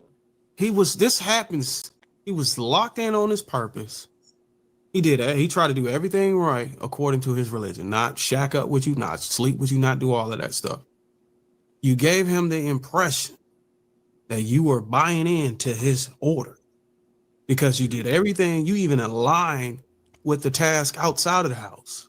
But when it came to inside of the house, which you didn't know until y'all were married, because that's when you got a chance to cohabitate. Had you had the chance to cohabitate before that, and it would have been a hypocrisy on his religion, and then you would have been able to see him for what he truly was. So that's the part about it. Which I would argue. I think what you dropped the ball at is y'all didn't ask each other enough questions about y'all expectations on how y'all were. And this is one of the things that I constantly talk about when it comes to relationships and dating. Have the hard conversations up front. I don't care about your color. I don't care about what kind of music you like. I don't care about what's your favorite food. I don't care about all that shit. Have the hard conversations up front. You have the hard conversations up front, so therefore you understand what this person's expectations are, what their goals are, you know, what their morals are, where they want to go in life, where they want to be in life, who they want to be with in life, all of these different things. You get all the hard questions out up front, so that way you know exactly how to move and operate if you want to continue to be with this person or not. But y'all don't want to have these conversations. Y'all don't want to, well, I think it's too. Matter of fact, I give you a prime example. So y'all should go tap into the Cut the Noise podcast, because that's another podcast that I'm on with a couple of other guys, right? And so we were having this conversation with this chick, and she said that those hard conversations don't need to be held at the beginning. That's too boring. Like, I don't ask those hard. Why don't you ask those hard questions up front? That's important. If you're dating with intention, if you're dating with an intent to be with this person, and it's a potential there, because you, first and foremost, you have to get past the attraction part. So obviously, if you guys are going on this date, you are obviously attracted to each other, right? So now that you have that in order, you are attracted to this person. Now you ask the hard questions up front. Now you have to have the real conversations like, hey, look, I'm attracted to you. You attracted to me. You know what I'm saying? We already got that part because we're here right in front of each other. So we got that. We got that. Now let's have this real conversation here. So, you know, what do you like? What are your 5 to 10 year plans, man? Like, what do you have? Like, do you have any goals, any milestones that you want to surpass, anything that you're trying to reach right now? What's going on with you? Boom. She asked the questions or whatever the case, and then if they align, they align. They don't, they don't. You know, like, what are your morals? Like, you know, did you grow up with a mother and a father in the household? Did you grow up with a single mother? Did you grow up with a single father? Like, what is it? Then they ask a question. Okay, so what is your relationship like with them now? Like, do you have really brothers and sisters? What's your relationship with them? Do you have any kids? Yes, no. What's your relationship like with the baby's mother, or what's your relationship like with the baby's father? Do y'all have a good relationship, or do you guys co-parent well? You know, or is he one of those deadbeats that don't show up? Is he on child support? You know, do we have to worry about him being one of those guys that crash out? Like, these are legit ass questions that you have to ask. You know, so what are your intentions with me? And honestly, be straight up. Like, listen, if you just want to bust it down, let them know. Because, bro, here's what y'all gotta understand. When you keep it real up front, everybody understands the expectation, and you leave the ball operating in the marriage in the future. You leave the ball on their court. So if you're a dude and you know that you just want to bust this chick down, bro, tell her straight up what it is. Like, look, listen. I'm gonna be honest with you. I'm not looking. I find you crazily. I find you attractive. You know what I'm saying? I'm rocking with you. I feel you. You know what I mean? But I'm gonna be honest with you. I'm here. I'm here to sleep with you. That's my intent. Those are my intentions with you. I want to sleep with you. She gonna either say, look, we'll see how this. She gonna either respond. She can respond many different ways. She might be like, hey, I see. We'll see how the night goes. 2, it's hell no, that's not what I'm looking for. I'm looking for something real. I want a real relationship. Boom. So you already got your answer, so you understand. You can cut the date short right there, or you could just finish it out. I'm like, all right, cool. We know what it is. So I ain't got to talk to you. I ain't got to talk to you no more because you already understand the expectations. What's wrong with being straight up front? Ladies, same thing with you. Be straight up front. Like, I'm gonna be honest with you. Like, I find you attractive at first, but to be honest with you, I'm really not feeling it with you. You know what I mean? I don't see myself being with you. Be straight up. And that the things that you said just didn't align with me. I don't see it. And fellas, you got to be able to take that. You got to be able to take that. Same thing with ladies. Y'all got to be able to take that. If the man says, look, I'm just not rocking with you, man. I don't like your answers. I don't like the fact that you don't have a relationship with your mom or your father. I don't like the fact that you have that you got a kid. I don't like that. You know what I'm saying? I want, if you are to have a kid around me, it needs to be mine. And I need to be the only one, whatever the case. So these are the questions that need to be had up front. Future. No. Because Hattie would have said it right here as specific questions, because I know myself. I know exactly who I am. And so I know exactly who I need to be with. And I ask specific questions. Very specific questions, because I know what I need. I can tell you everything about me. I can tell you all of the things that are horrible about me and all of the things that are really great about me. There is not one thing I do not know about myself. So I ask those specific questions. Wait. Hold on, wait, Sweeney. If you asked some significant enough questions up until the point where you okay with marriage, are you saying that he deviated or he lied or he didn't keep his word? Is that what you're saying? Yeah. So what question did you specifically answer that he gave you the green light on, or he gave you assurance or ease of mind on, that he deviated from after he married you? There's a lot of them. Could you just give me one that's the most significant, or the top 3 or something? She ain't got one. No crickets. Financial more than anything. Bullshit. I asked a lot of financial questions. What's one? Bullshit. I don't believe that. I don't believe it. It took you way too long to answer that question. It took you way too long. Question. I asked him more than anything about lying. Listen, bro, communication is 90% body language and 10% of what you say. Listen, pay attention, bro. Because if she knew what it was, she would have said that shit right out the gate. Like, listen, man, I told this motherfucker, I asked him X, Y, and Z. He gave me this answer, and this is what happened. And he didn't follow through with it. Watch this.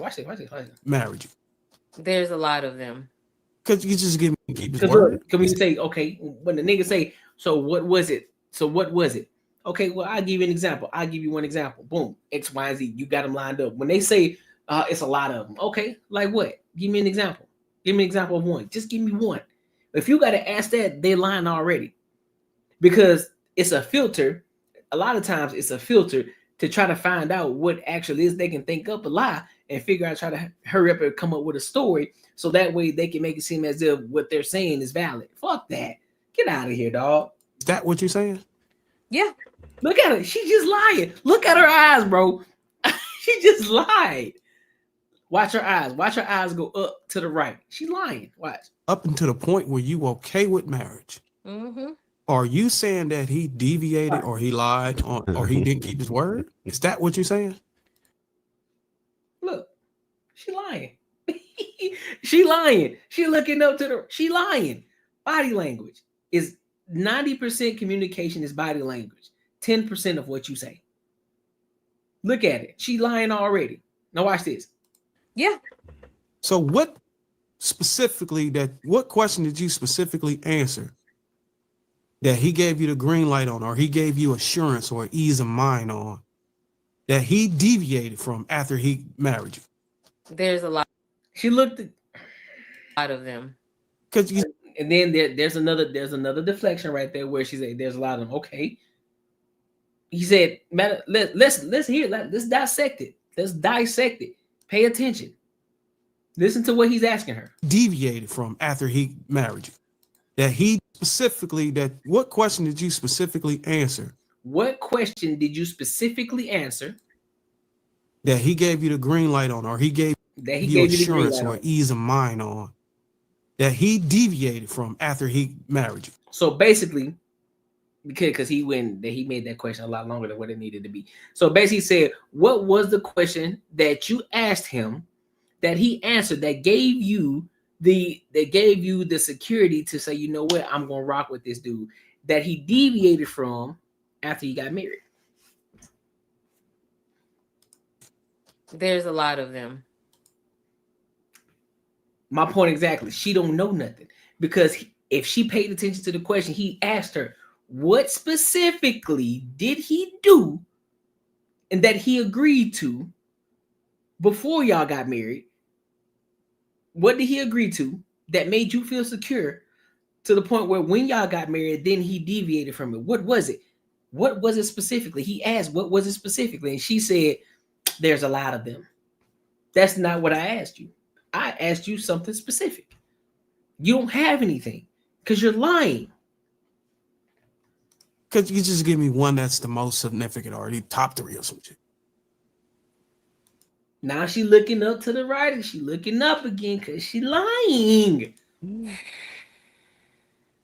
You don't have anything, because if you did, you would have already known. If it was something so significant to the point that put you in a position like, you know what, I can't do this shit no more.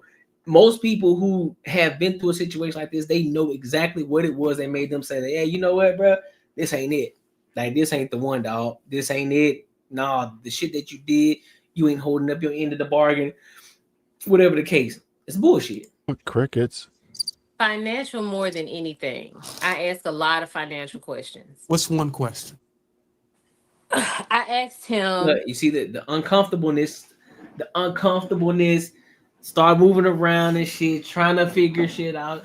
Just it's wasting time to try to figure out the story and the lie. Listen, bro, I ain't the sharpest tool in the shed. I'm not. But I've learned to pay attention to certain things. She lying across the board. The look up, don't have nothing to answer. Crickets.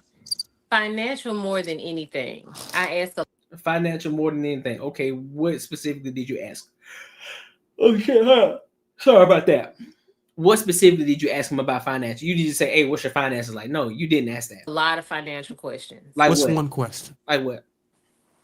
Now she's trying to figure out the lie, so therefore she trying to get comfortable. Body language, she getting uncomfortable because now he's tagging her as like, man, shit, he keep coming with these questions.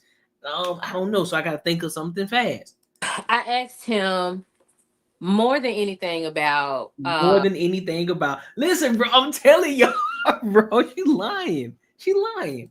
Joint bank accounts. What about it? How we're going to pay bills, how things are going to run, because that was the most important for me. Because if you're talking about spending the rest of your life with someone, that and financials is the first thing, like the number one thing that people say marriages fail off of. That's what I wanted to know first. So I'm trying to figure out how this thing is going to go.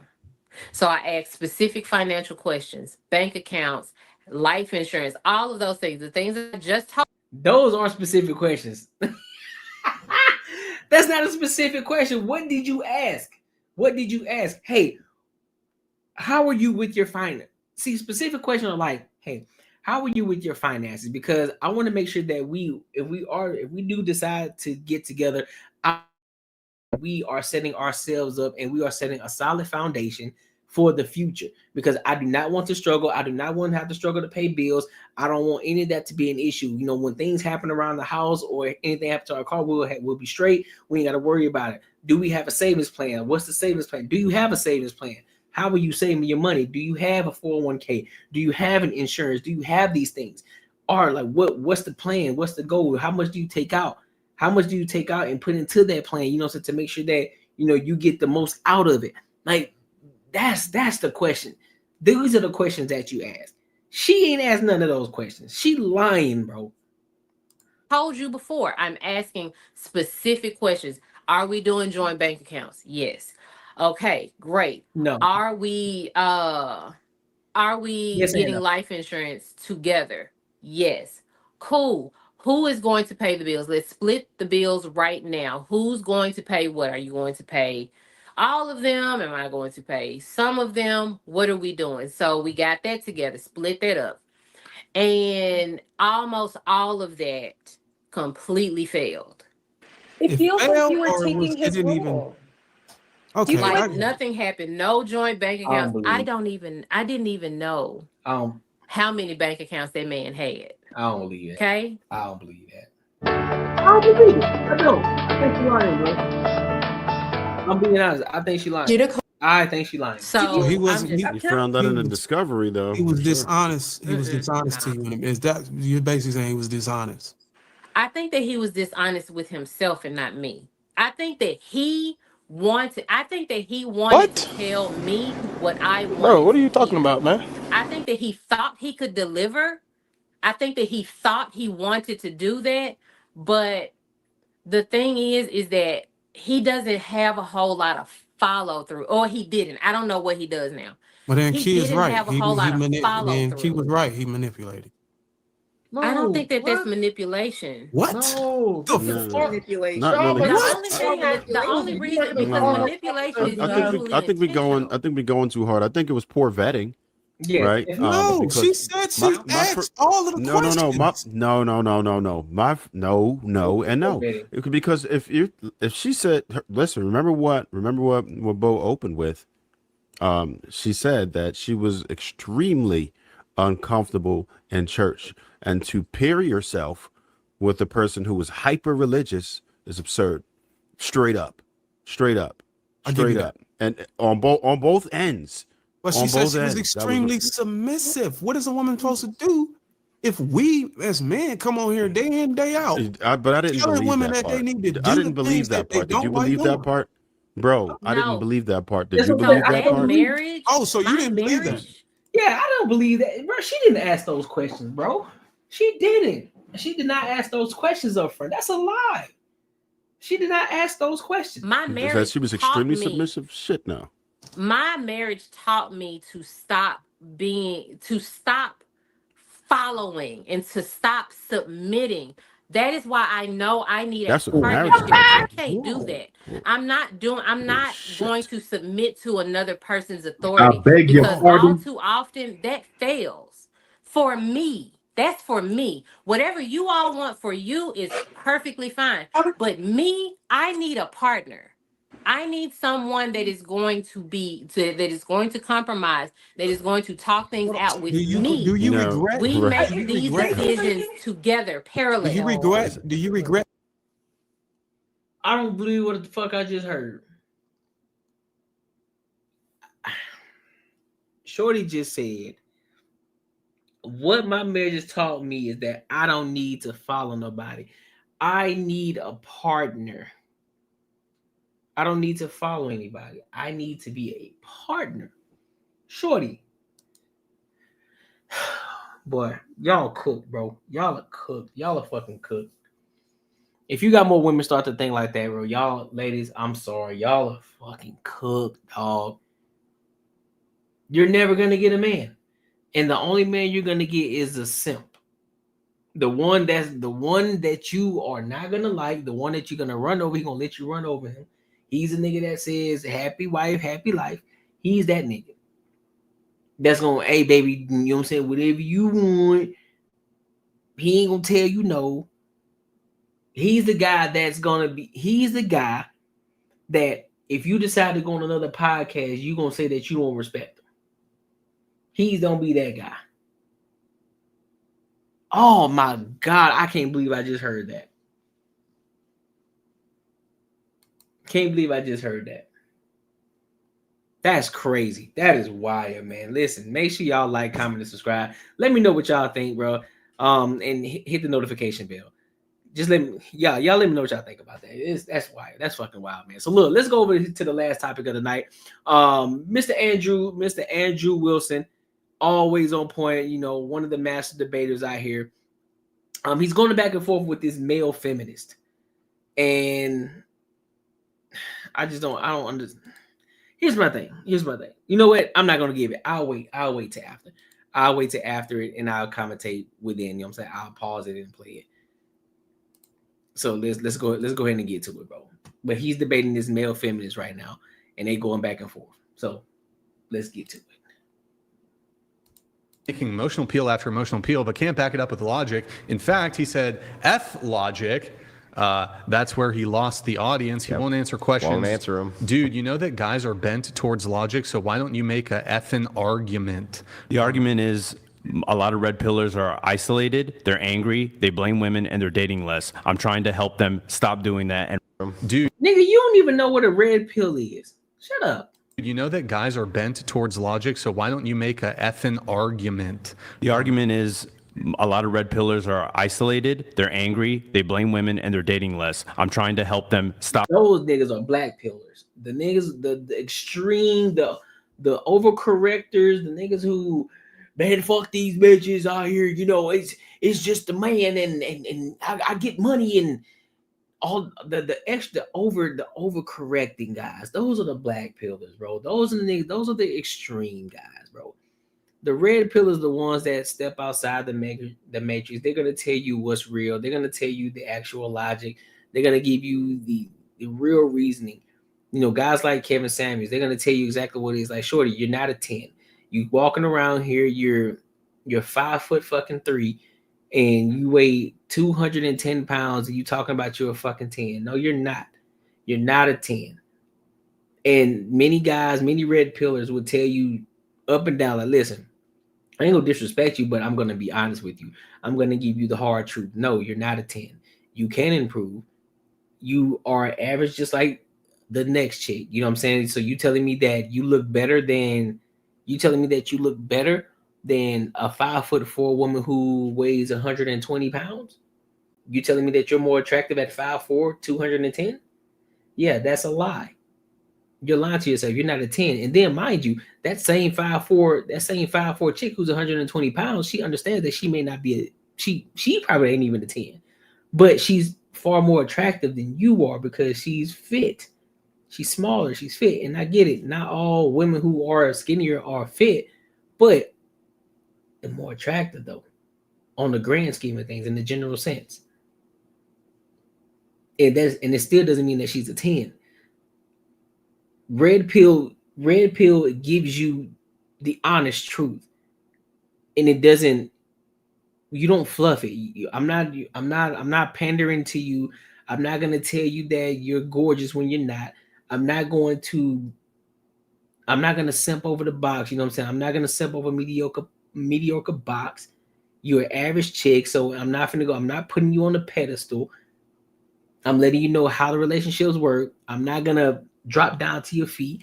I'm not doing none of that. It's just being honest with you. It's letting you know what it is, giving you the straight and giving you the real. You ain't that special, shorty. Just because you're a woman and you got something between your legs that a lot of men want, you still ain't special.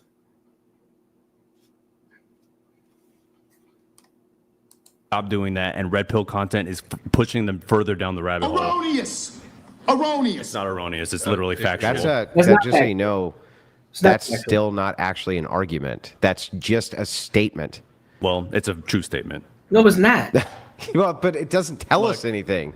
We got to get back to it. So were you able to find it, or No, I'm going to move it on to No shock, you couldn't find it. It's there, Andrew. If you sure it is. give me another 10 minutes, how about that? We're in the middle of a No, he's saying this bullshit, like trying to weasel out of it because he doesn't. You know what, Brian? He doesn't want you to hear it. That's the reason. I want he doesn't to hear want it. you to hear it. Well, You're a fucking degenerate. He doesn't want you to hear it. He has Many times I've told him to his fucking face he's a degenerate. So you don't deny that you said red Do pill you people. know what I think? Hold on. So you don't deny that red pill content creators are degenerates. Do you know then? what a degenerate? You just said it. Bro, you just said it. Bro, do you know what a degenerate is? I have premarital sex. He thinks I'm a degenerate. I think that's And red pill degenerate. content promotes that. You also promote it. You're a fucking degenerate. Okay, I'm a degenerate. Wait, are you against like you No, promote but it? I think red pill people are. That's what I'm saying. You don't believe in red pill communities. Oh my God! How many times do I have to tell you this? But you're not red pill. I'm not a red pillar. But you advocate for them. No, you literally go on their shows. I advocate for the red pill, not for red pill ex-content creator. Okay. Myron Gaines having sex out of marriage, fucking degenerate. Yeah. I told him that to his face. And what messages Hang on, stop, bro. My turn. And what messages? Shut up. Shut the fuck up. And My what turn. messages are they promoting? And what messages are they Dude, promoting to their here, audience? When you're done filibustering, and what messages are they? Oh yeah. See, that's him in his emotions.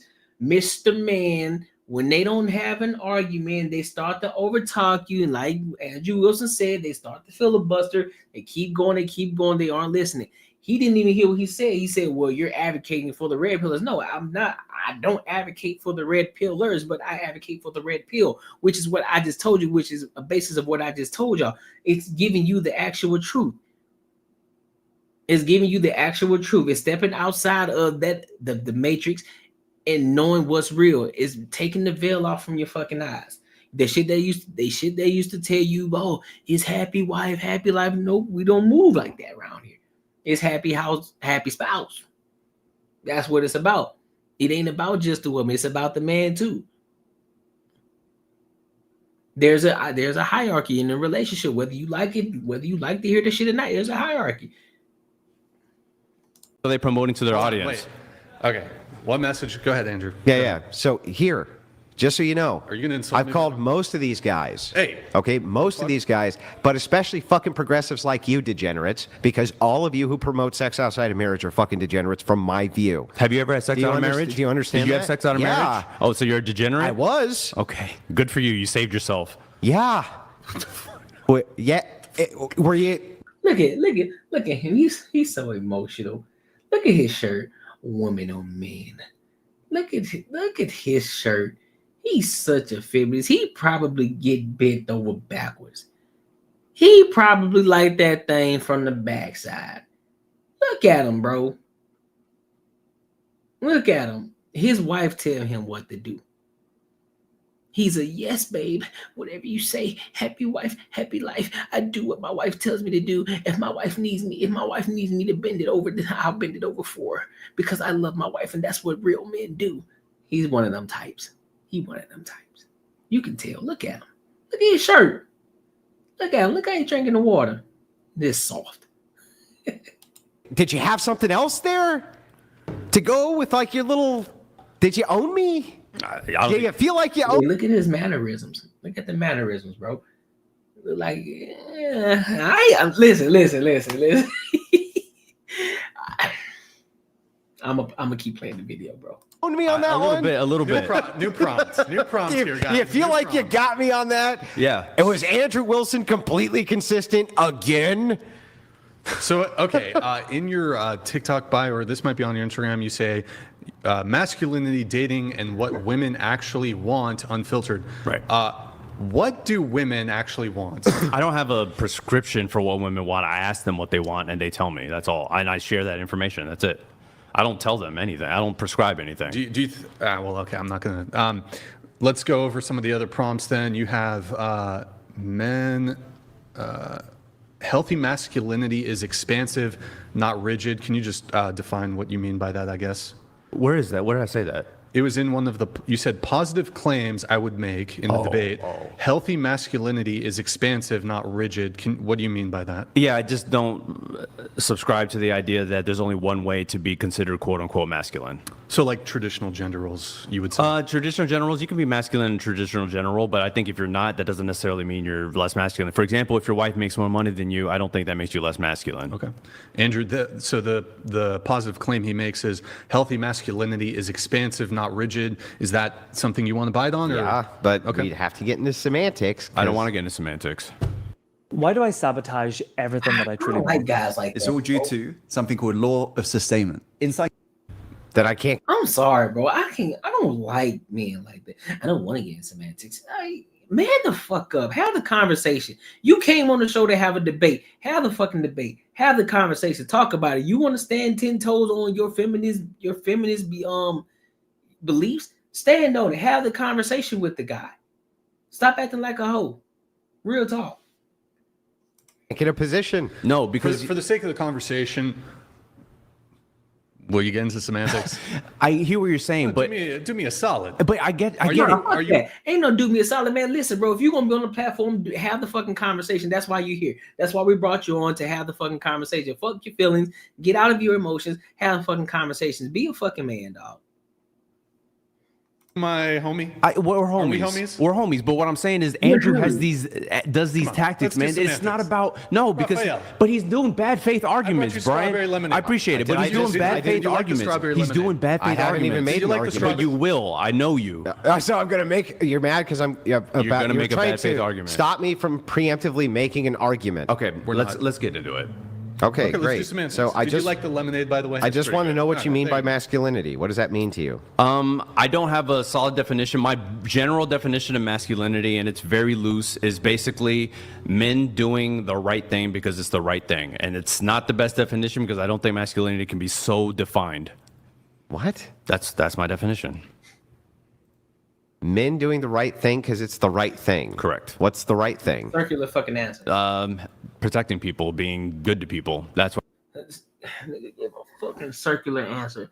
Men doing the right thing because it's the right thing. That's just like saying, what is a woman? A woman is a man. A woman is a person who identifies as a woman. It's not a fucking answer, bro. It's not an answer. If you don't know, just say you don't know. That's what a real man do. He just stand on things that if you don't know certain shit, he just say, listen, man, I don't know the definition of it. You know what I'm saying? I don't don't have a definition for it. And just move on.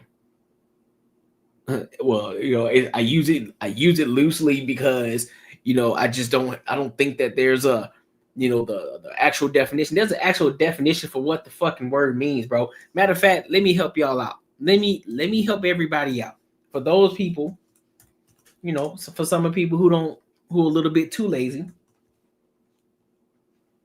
Masculinity definition: qualities or attributes regarded as characteristic of men or boys, right? So let's look at it as a more defined as a more defined answer. So masculinity equals social expectations of being a man. The term masculinity refers to roles, behaviors, and attributes that are considered appropriate for boys and men in a given society. Masculinity is constructed and defined socially, historically, and politically rather than being biologically driven.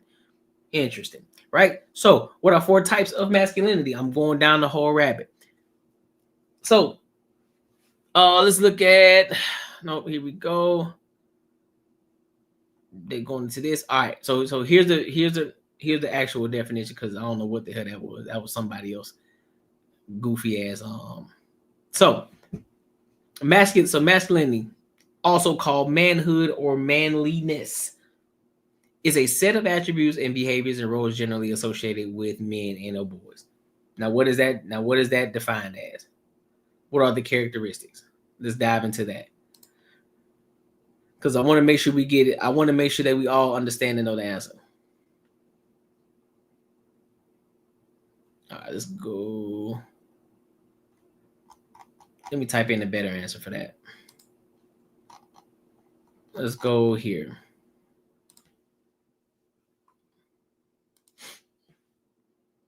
So, masculinity characteristics encompasses a range of traits traditionally associated with men, including physical strength, emotional toughness, which means emotional intelligence, meaning you're not gonna sit here and be a crybaby all the fucking time. You're not gonna whine. You're not gonna get in your emotion most of the time. You have self fucking control. Even if you are a little bit emotional, you know how to take a step back, breathe, and do what you need to do without being emotional. Right?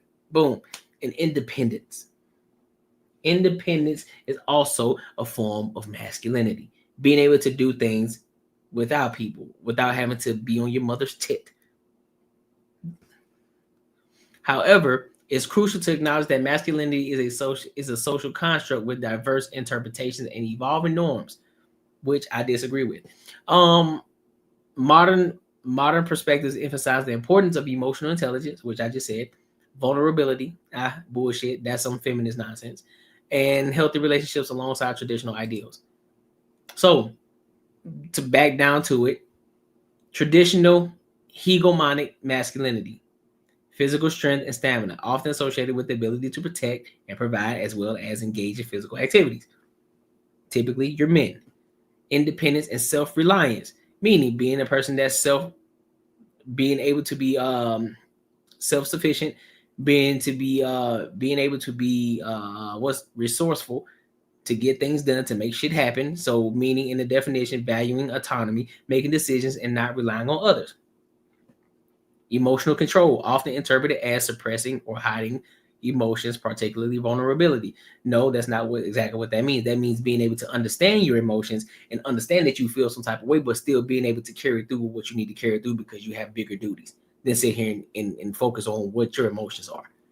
It's not hiding or pushing away your emotions. That's not what that is. Dominance and leadership, displaying assertiveness and taking charge in various situations. What else? Competitiveness and risk taking, a drive to succeed, compete, and take calculated risks. Also a form of masculinity. Courage and bravery, facing challenges and adversity head on, not being afraid to just attack the situation.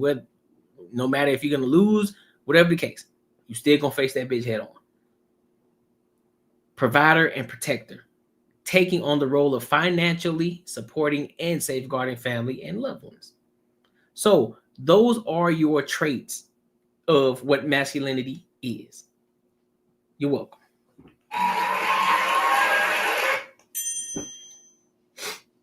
Now let's get back to it. That's what I think is masculine. Protecting people and being good to people. Mm-hmm. Okay, but what does good to people mean? What does that mean? See, I'm not getting into morality. I'm not even getting it. But that's where it goes. That's where it goes, Andrew. That's where it goes. No, I'm just asking what this means. I gave you my definition. Move on. Provide your definition. Provide whatever it is you want to do. Yeah, so I can give you my definition of masculinity, but you haven't given me yours. I did. Go for it. So I did. I just want to make sure I got it right then, and I'm going to write down every word. Masculinity is men doing the right thing. Because it's the right thing, not for any sort of transaction or reward. Men doing the right thing because it's the right thing. Yes. Now, I need you to understand this. I know that you think that these are sneaky debate tricks, right? Even though I've sat across this table, this, by the way, is the first time ever that I've been in studio and had a one-on-one debate where it's even been slightly heated. And usually we start serious, where it's been a 1v1, where it's even been, well, no, with the two degenerates. That was the only other time. Literally, that was the only other time in a 1v1 where it was even really never gotten heated. You've never gotten heated, dude. It was pretty tame. No, I'm serious. You've never gotten heated. No, what did I just say? Can you even repeat in a one-on-one debate, it's never been heated. No. What did I fucking see? You're not even listening, dude. You don't even want to listen. This is the only one. I said in this studio, this is the only 1v1 that I can think of where it's even gotten heated. Just because they're identical doesn't mean they have identical needs. Okay. Yeah, that's the case. And usually it's because I clarify everything before we start talking about it, so we're not talking past each other. Yeah, because you love definitions. It's your favorite thing in the whole world. Dude, how do we know what we're talking about? Well, you know what we're talking about. No, that's why, and see, that's where he fails his argument, right there, the feminist. When people, that's why you have to be, especially when you're having a debate, you have to be clear with your words. You have to be clear with your definitions, because that's why you need to understand what's the definition, because the shit that he just said, well, masculinity is a man doing the right thing because it's the right thing. That's not the fucking definition. What the fuck does that even mean? So now it's like, okay, so you really don't even know what that means. You don't even know what that entails, right? So you have to understand where they're coming from first. Like, okay, so I see that you think masculinity is this. So now I understand how to have this argument with you or have this debate with you if you're going to say certain words. That's why when you're having a debate, you got to be careful with what you say. Can't just be throwing out shit and thinking that shit gonna rock out. Because if somebody catches it, they're going to want you. They're going to bring you to the forefront. Like, hey, come to the front of the classroom. What the fuck you just say? What does that even mean? So you think this means this? Uh-oh, now you done got caught up in the loop. I don't know. Yes, you do. Okay, masculinity is men doing the right thing. Okay, well, I think the right thing is for you to fucking, I don't know, punch yourself in the fucking dick. Now do it. Great. So you're feminine. You're feminine. Okay. Punch yourself in the dick, or you're feminine. Yeah. Okay. Yeah, because you're feminine. Good point. Fucking stupid, dude. You have to tell me what these things mean. Good point. Tell me what it means. What does it mean? What is the right thing? That's my definition. What is the right thing, bro? No, what is the right thing, bro? I'm not doing it. What is is your it? definition? What is the right thing? Tell me your definition. You haven't told me anything. Tell me your definition. Tell me your definition. I think that masculinity is when men beat up women. Tell me your definition. I just did. Okay, well, I think masculinity is when men beat up women and kick them while they're down. Well, that's the only way to be masculine. You say that in jest, but a lot of truth is said in jest. No, it's 100. It's 100%. A lot of truth is said in jest. You got a lot of truth. A lot of truth. You know, you got to really get in there. Yeah, joking like that is that's coming from a real. He doesn't mean that. So what he's doing, he's proving a point. He's proving a point to let him know that because you're not giving me the actual definition. You're me that. The point of what he said that masculinity is doing the right thing when, because it's the right thing. And so that can mean so many different things. That's why he used the analogy of, okay, I think that masculinity means you should take your fist and punch yourself in the area. That's what a real man would do. So he's using that as a form to show like your argument is stupid. Because that's why it's important to have the actual definition and know what the fuck it actually means so you can have a real conversation. And so now what he's doing now, he's trolling them. He's up here saying, well, yeah, I just think it's cool if you just bust these bitches across the head, which I don't agree with that. And neither does Andrew Wilson on that. Oh, that he's trolling nobody. So don't y'all get in y'all feelings. That is not what he means. Place from you. That's coming from a real place. Yeah. That's coming from a real solid place. I mean, I would give you a definition. No, that's coming from the soul, Andrew. Yeah, I'd give you a definition. That's coming from the soul, Are you gonna buddy. ask me questions that's about coming the from the soul. You're gonna ask me questions about man, it? You really you meant that. Yeah. You meant that. Yeah, and then you got to kick them when they're down. Yeah, of course. Yeah. You can't let the bitches up. Yeah, it's just a joke, right? Yeah, it's just a joke. Yeah, a lot of truth is said in jest, Andrew. Yeah. Is it? Absolutely. Like when you were before the show started and you were making Kate jokes about yourself? Is that where you tried to tell me something? I never once did that. What are you come on, dude. Did he just really make that up just to say some bullshit? Come on, dude. Wait, did I miss something? No. Everybody missed it because it never fucking happened. What I'm pointing out to you, right, is when you're bad faith like this, I'm going to be bad faith back. Okay, go for it then. You've been bad faith this whole time. There's no, bro. You're a bad faith debater. Asking you about your proprietary fucking definition. I gave you my definition. I'm not going to go into morality because then it becomes. We're not even going into morality. I'm just asking you what the right thing is. When you ask somebody what good is, when you ask somebody what is good, is that not morality? They define the fucking thing by what is good. Then I have to ask you what good is. You fucking dolt. But that's what I'm saying. God, I'm not going to sit here. I'm not going to get into morality with you because it's the same bullshit every time with you. This is your favorite argument is morality. Then what? You should just look at the camera and monologue, dude. I will. I'm not debating. You're just screaming. I got a prompt change then. Well, he doesn't want to define masculinity. He only wants to, pick apart mine. You haven't even defined it. Sure. You just gave a proprietary definition. Yeah, it's your positive claim. Yeah, So what, but I have to define it for him. Well, I defined it. I have to define it for him. I defined it. You didn't, dude. Did he define it? No. Or it makes it's circular. He's not satisfied with Listen, it's circular. Masculinity is men doing the right thing. That fucking doesn't tell us anything. Because I don't have a. And mind you, and it's important because you're on a live stream where people are listening to you. It's important to actually put the information out there instead of just saying, well, yeah, masculinity is a person who does the right thing because it's the right thing. That's a circular fucking answer. I said that earlier too. It's a circular answer. That's not a fucking answer, bro. You're not saying anything. You're not saying anything. And so now you got the audience, which me as well. I'm over here listening like, okay, so what the fuck? What that don't even mean. What does that mean? Doing the right thing can be anything that can mean anything for anybody. So therefore, that's why you have to be careful with the shit that y'all say. And he acting like a whole hoe out here, boy. He acting like a whole hoe out here. A very prescriptive version of masculinity. So that is my general it's across fine. the board. So then it would be fine for me to ask follow-up questions about what the right thing is. But I don't want to get into morality. But you don't want to tell me any fucking answers to any questions. Here, well, if you don't want to get into the morality, can you say, you said it's healthy masculinity is expansive. Andrew's got to take a little smoke break here. Yeah, I would be too, bro. I would be pissed too, dog, because I'm not. This is what happens when you deal with a feminine man. This is what happens when you deal with a feminine man. You get that type of shit right there. I need a lot more men to suck the fuck up. I need y'all to start being more men. I'm talking being, of course, that don't mean be assholes and shit like that. That's not what I'm saying. But stand on your shit. If you're gonna have a debate, have the fucking debate like a man. Don't be a little wimp. Don't appear. But I gave you the answer, dude. But you just don't like the answer. No, I'm asking you for a fucking reason. I want to make sure I understand what you're saying, so therefore we won't be talking past each other. We won't, so we can actually have a fucking conversation and have a real debate and understand what certain words mean. So therefore we won't get confused. And next thing you know, you're talking about one thing, but then I'm talking about another, to make sure we're on the same page, and so we can actually have a real logical conversation. But because you're in your feelings, you're being real feminine. Because you don't have the emotional intelligence, you're getting upset. So now you're pouting. Oh well, you just don't like my answers, and we can talk about more, but you're gonna be in bad faith. Shut the fuck up, man. Make sure y'all like, comment, and subscribe. Make sure y'all hit that notification bell so that way you won't miss any more of the live streams, because we go live every Tuesday and Saturday at 9:05 p.m. All right.